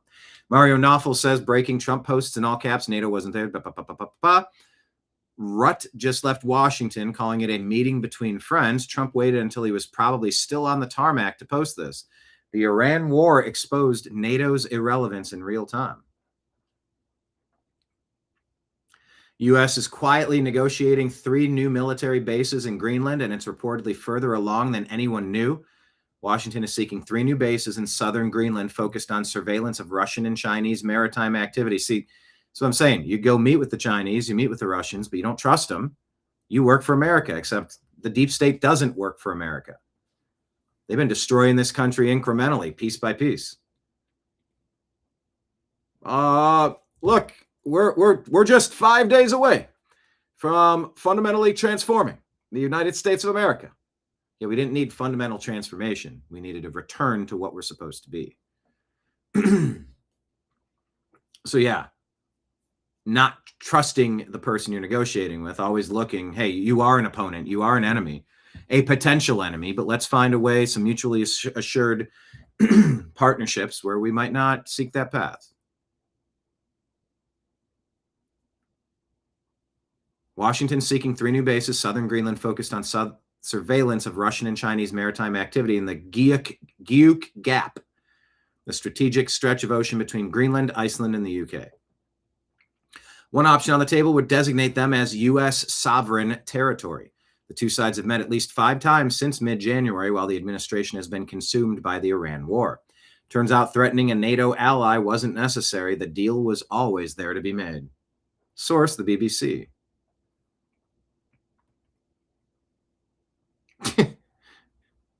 President Trump shared that meme in January. U.S. territory, 2026. Oh, he's a tyrant. I mean, why can't we make a negotiation? Of course we can. Nick Sorter says, here's President Trump releasing a message that Marty McCary sent him resigning as FDA commissioner.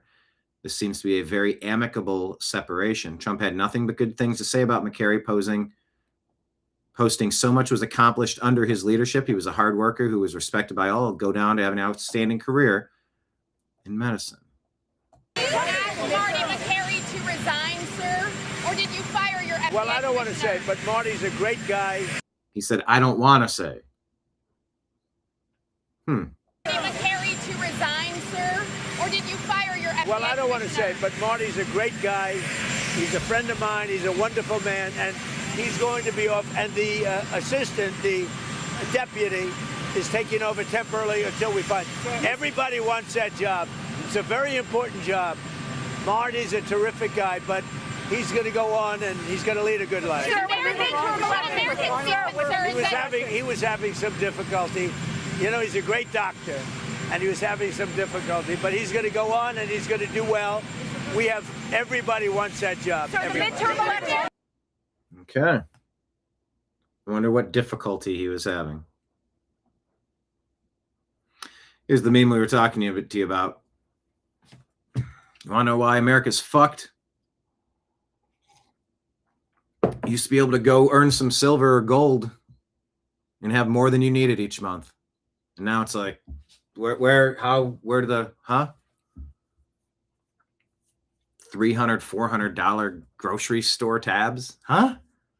For a couple bags of groceries? Are you insane? We've been looted for a long time. We've been looted for a long time. $100 of silver in 1926. Now those are Panda, so I guess those are Chinese. So I don't know what year they made those. Actually, I'm not familiar with that kind. In 2026, yeah, here's a 50-cent piece and a dime. I don't know if that's exactly right, but you get the point. It's something like that. Make our money worth something and watch how much better everything gets. Random guy. In 1926, if you had $100 in dollar coins, it was in silver. Today, you exchange $100 of paper for silver.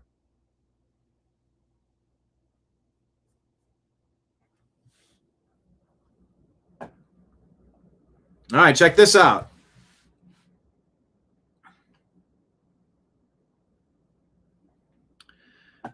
Julia Baker reports this. Oh, good, you can see it. Dear Leader Camper, this is Leader Karen Camper.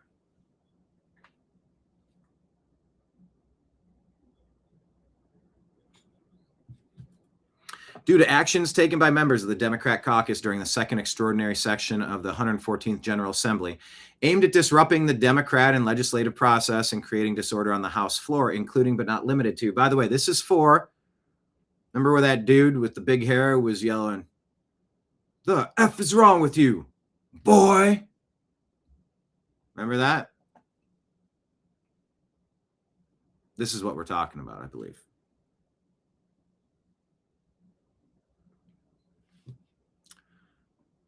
They were interlocking arms in the well of the House, blocking aisles on the House floor, instigating and encouraging disruptions of the legislative process in coordination with paid protesters and attendees in the gallery, including the distribution of earplugs to a member of your caucus, the use of prohibited props and noisemakers on the House floor, demonstrating a lack of respect toward fellow members seeking recognition to speak on legislation, and a flagrant disregard of the permanent rules of order of the House.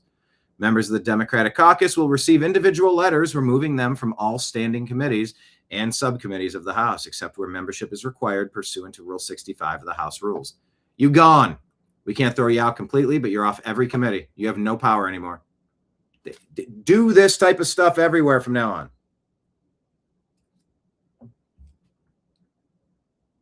There is a severe, troubling lack of action, lack of consequences, lack of justice that's been happening for a while. I'm very happy to see this happening.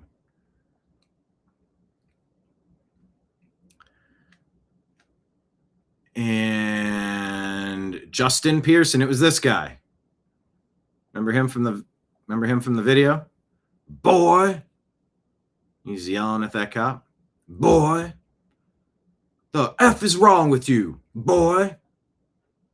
Remember that? Tennessee State Representative, District 86, candidate for Congress.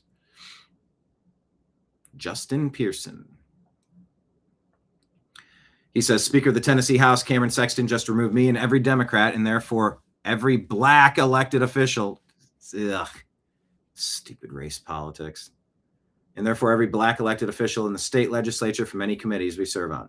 This move strips nearly 2 million Tennesseans with the representation they deserve in Tennessee legislature. Well, you did that all to yourself. That's what the New American Media said. You did this to yourself.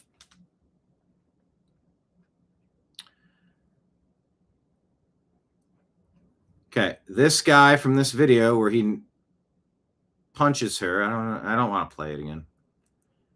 Databian Fortenberry of Charlotte, who has been arrested 56 times with 150 plus charges, was not even arrested after punching a woman in the face on camera.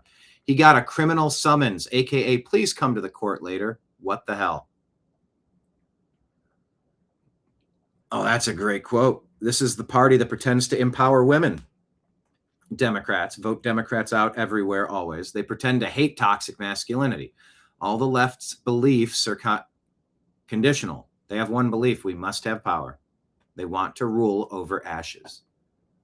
Top priority is killing the unborn, sterilizing children, importing illegals, freeing violent criminals, creating dependency on the government. Vote all Democrats out. Republic Heritage says it's time to go back to our founding instead of doing everything we've been doing the past half century. We don't want measured decline like Mike Pence does in response to this clip. We agreed, so we reshared. BlackRock CEO Larry Fink declares a preemptive war against American citizens who fight back against his AI data centers, his precious AI data centers, warning that people could use inexpensive drones? Yeah, let's watch this.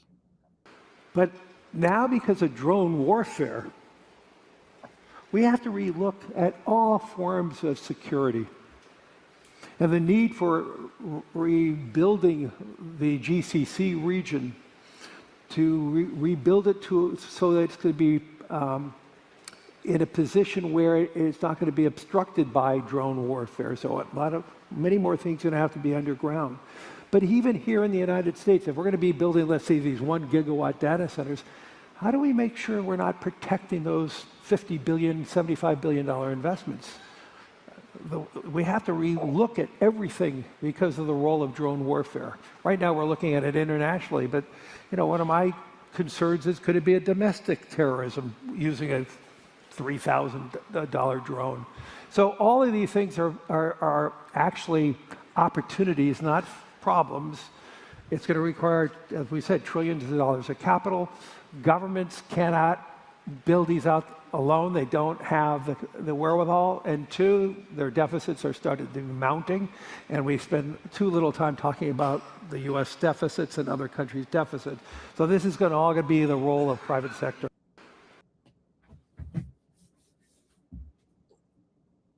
Yeah, so you might have a little bit of a situation. Remember Fight Club? Where don't they blow up the buildings, the banks?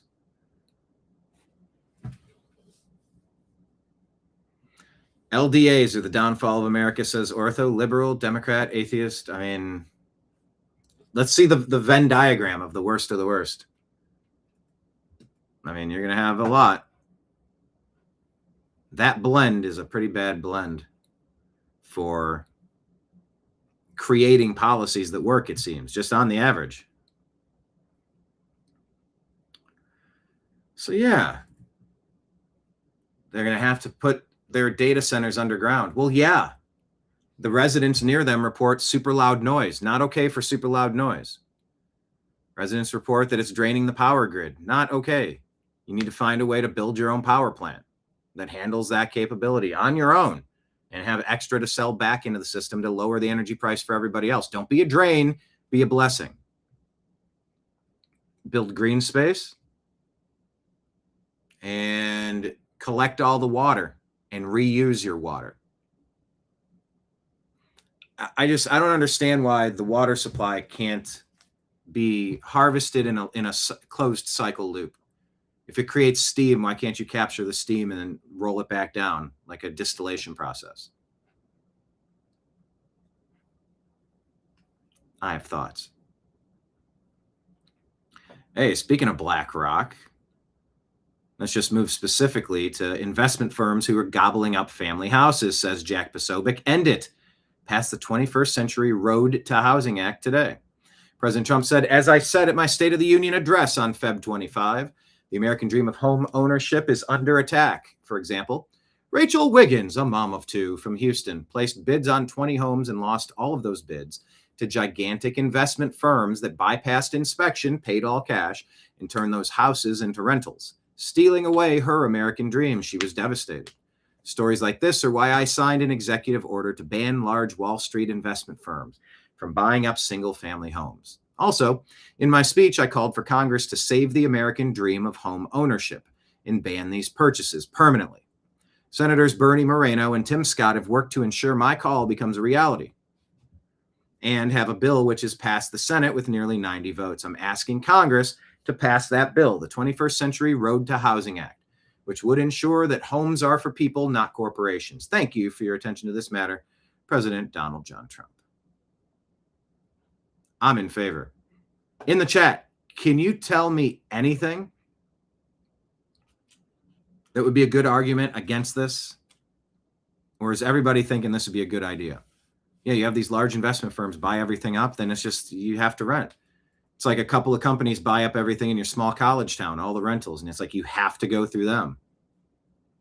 Yeah, that would be too wise. Fair. Ortho says they're taxing the water resources. Who's taxing what water resource? Can you expand on that? Can you explain exactly what you mean? Who is taxing? The city is taxing the rest of the residents to pay for the use of the AI data center? Like, that's backward. They should get a refund dividend. The whole community should from them. This is backwards. If the AI data centers are set up right, does it make it better? Or we still don't want them anyway? But he's basically saying, dude, we're going to be a target. We need to go underground and be safe. It's like from Georgia Guidestones to Ukraine to Venezuela to the Mexican cartels to Cuba to Canada. You're looking at Greenland. You're looking at a lot of mismanaged, all of Europe. You're looking at a lot of mismanaged places under new management, or at least on the verge of new management, because whatever they were doing wasn't working. The White House didn't have a space to safely host events with the large gathering of people that they will have for large events. That's not acceptable. You fix it. The reflecting pool is a green soupy mess. Now, that was from 2012, obviously, but when I was there, it was dingy and gross. I remember it being dingy and gross.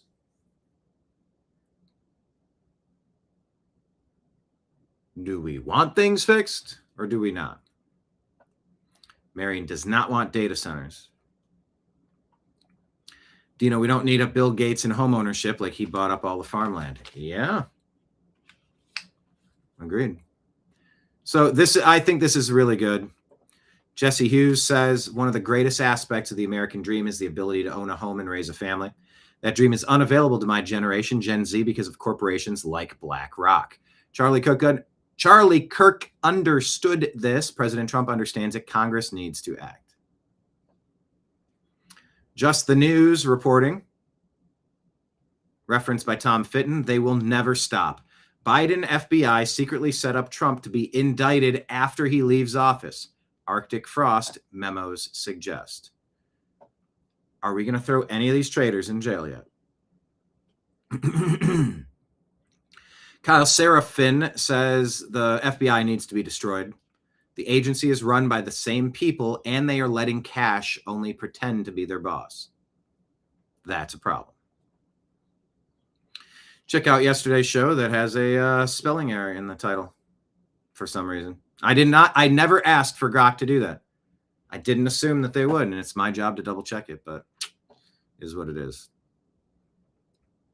Here is today's program streaming live on X. Make sure you follow us at American_media_.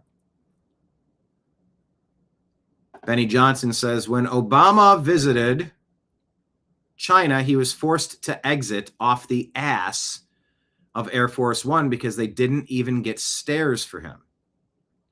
Trump just got a red carpet hero's welcome with 300 students waving flags and chanting.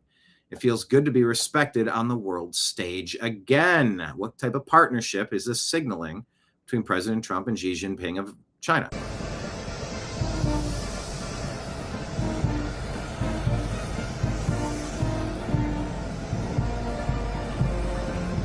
Remember when they rolled out the carpet for Xi Jinping in San Francisco? The only time they ever cleaned that city up?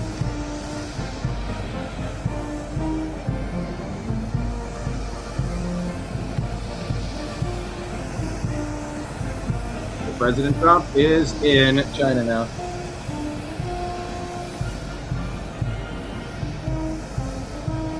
All right, I think you get it.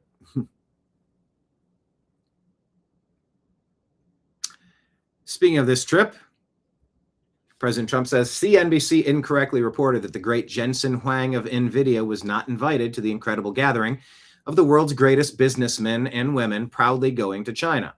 In actuality, Jensen is currently on Air Force One, and unless I ask him to leave, which is highly unlikely, CNBC's reporting is incorrect, or, as they say in politics, fake news. It is an honor to have Jensen, Elon, Tim Apple. He calls Tim Cook Tim Apple. He might as well. Tim Apple. I love Tim Apple. Oh, that's so good. Larry Fink, Steven Schwartzman, Kelly Ottberg, Boeing, Brian Sykes, Cargill, Jane Fraser, Citi, Larry Culp, GE Aerospace, David Solomon, Goldman Sachs, Sanjay Mehrotra, Micron, Cristiano Amon, Qualcomm, and many others journeying to the great country of China. I'll be asking President Xi, a leader of extraordinary distinction, to open up China so that these brilliant people can work their magic and help bring the People's Republic to an even higher level. They say a higher level than anyone's seen before. In fact, I promise that when we are together, which will be in a matter of hours, I will make that my very first request. I've never seen or heard of any idea that would be more beneficial to our incredible countries, President Donald J. Trump. Normalized relations with China are on the horizon, says Clandestine. Maybe with Russia, too. And given how Xi has been silent while Trump removes Chinese influence from our hemisphere and he controls the flow of much of their oil, I think the deal has already been made. Xi is standing down while Trump completes the world's most powerful reset. The fact that Trump and the world's greatest CEOs are on a trip to China means that an agreement of some sort has already been agreed to. They aren't going to negotiate. They don't plan meetings of this magnitude until things are already buttoned up for the photo press conference, the photo. What am I trying to say? The photo shoot, maybe? As I hypothesized, he says, I think we're about to see new global alliances and a change to the global order. Wouldn't it be great if the superpowers of Russia, China, United States are not hating each other? And of course, at the top of our X account is the link to our Patreon, where you can click and become a monthly subscriber. You can also drop Rumble rant tips and super chat tips on Rumble and YouTube, where you can also subscribe for like $5 or $10 a month on the low end. This is the end of our show. I'm going to slide you your tab. As I told you before, your bill is $0, but there is a tip line at the bottom if you want to write something in. Rumble rant tips, super chat tips, Venmo, Cash App, PayPal. Venmo, Cash App is just my name, Brian Engelman, and PayPal is fuzzinstallment@yahoo.com as an email address. Just type it and toss it. So all eyes on China. We'll see what comes of this. And we'll be back tomorrow at noon. Thank you, everybody, for being here in the TNAM Daily Show here on the New American Media today. Super appreciative of that and of you. Not so much of Restream. That's glitching, so I can't change the size dynamics. But I'm a pro. I figure it out. So your challenge today is to go out and talk to a stranger. Get out into the universe and press X. You walk over to them with your video game and you press an X. Talk to some strangers. Talk to some. Go watch the Cavs game. An excuse to go somewhere, do something. Go get dinner. Go out. Go into the universe.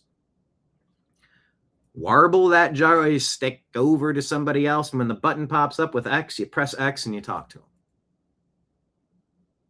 As awesome as our connection that we have here on the TNAM Daily Show with you, all the regulars that come into the bar,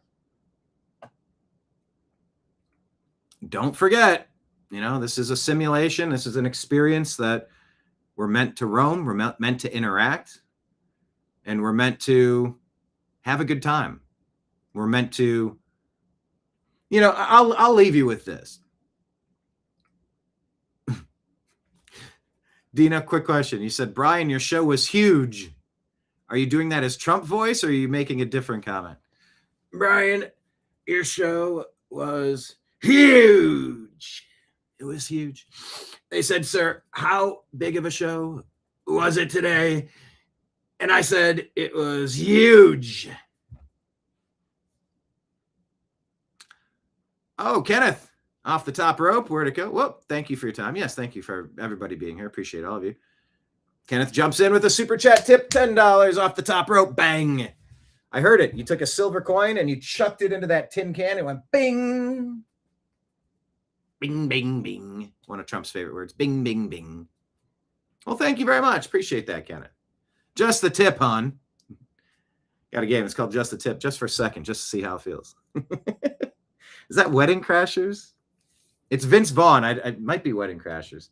Play a game called Just the Tip. Hey, I'll take that tip. Thank you. But yeah, as far as being out in the universe, I was talking about neighbors and such. It really will not let me get that off the screen. I'm trying to go full screen and it just is glitching on me. Oh, this is so weird. Yeah, I cannot make the screen big. Hold on. What is happening here? I'm trying to tell you to wrap up the story. And it's just it won't let me. Oh, this is weird. I guess I'll say, oh, okay. Your show is huge. Dina wrote that so I could read it in Trump voice. Hey, thank you, Mr. President, but I think doing voice is a little immature. Go full tip. Never go full tip. All right. Is there any way I can be seen? All right. I guess this is the best I can do. This is wacky. All right. We'll do it like this. Because I was working with a neighbor, working on an outside infrastructure project on the property, I was out there checking it today. Because I was out there checking it today, I ran into one of the guys that I'll walk the neighborhood with occasionally over the years.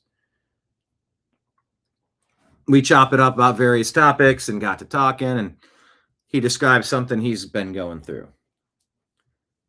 And I responded with, yeah, that's rough, man. And I've been in a situation where that's happened to me too. And, here's what I like to think, and maybe, so we had a chat and I said this and said that and said that. And at the end, he kind of nodded his head and he looked at me. He's like, thanks, man. I really needed that. You don't know what people are thinking as they're doing their walks and what they got juggling in their head and the priorities, the responsibilities and all of it. Sometimes we can be, if not be angels, like those firefighters or people that save the day or take out the armed guy who's threatening the other guy. Like, you can be an angel, you can be a hero, but like sometimes just putting yourself out there will put you in the right spot where you need to be. And it will not happen if you stay in. And so, yeah, the world's a scary place and there's bad things, but just have a plan, be prepared, just be alert, be aware of your surroundings. Don't let the fear of, a bunch of bad stories lock you in. Once again, not directly speaking to Kenneth, but it was Kenneth's comment. Like, yeah, all this bad stuff makes you just want to stay in. I'm like, I know. So today, let's make a pact. Let us bring salvation back. I'm not going to keep singing. Let's go out and talk to some people we don't know. Anybody in? Anybody in? Tell me tomorrow. This is your challenge. Go out, touch grass, talk to people. But if I hadn't been out there checking on and finishing the I wouldn't have had that conversation. And the dude said, I thank you. I really needed that. And I appreciate that. I appreciate that conversation provided him some clarity, some help, some assistance, all those things. There's your challenge. Get out, touch grass today, talk to some people.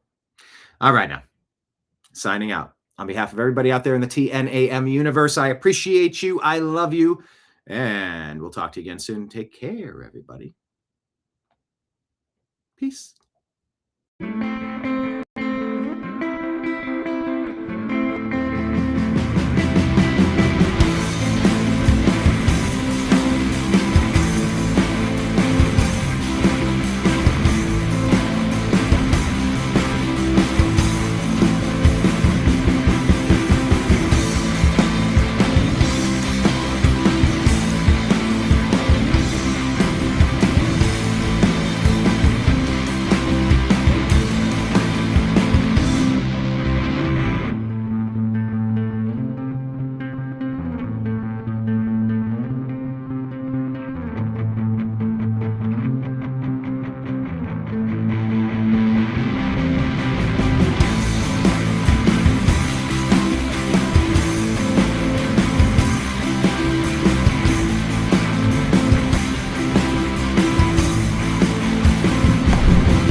Your guide to the truth.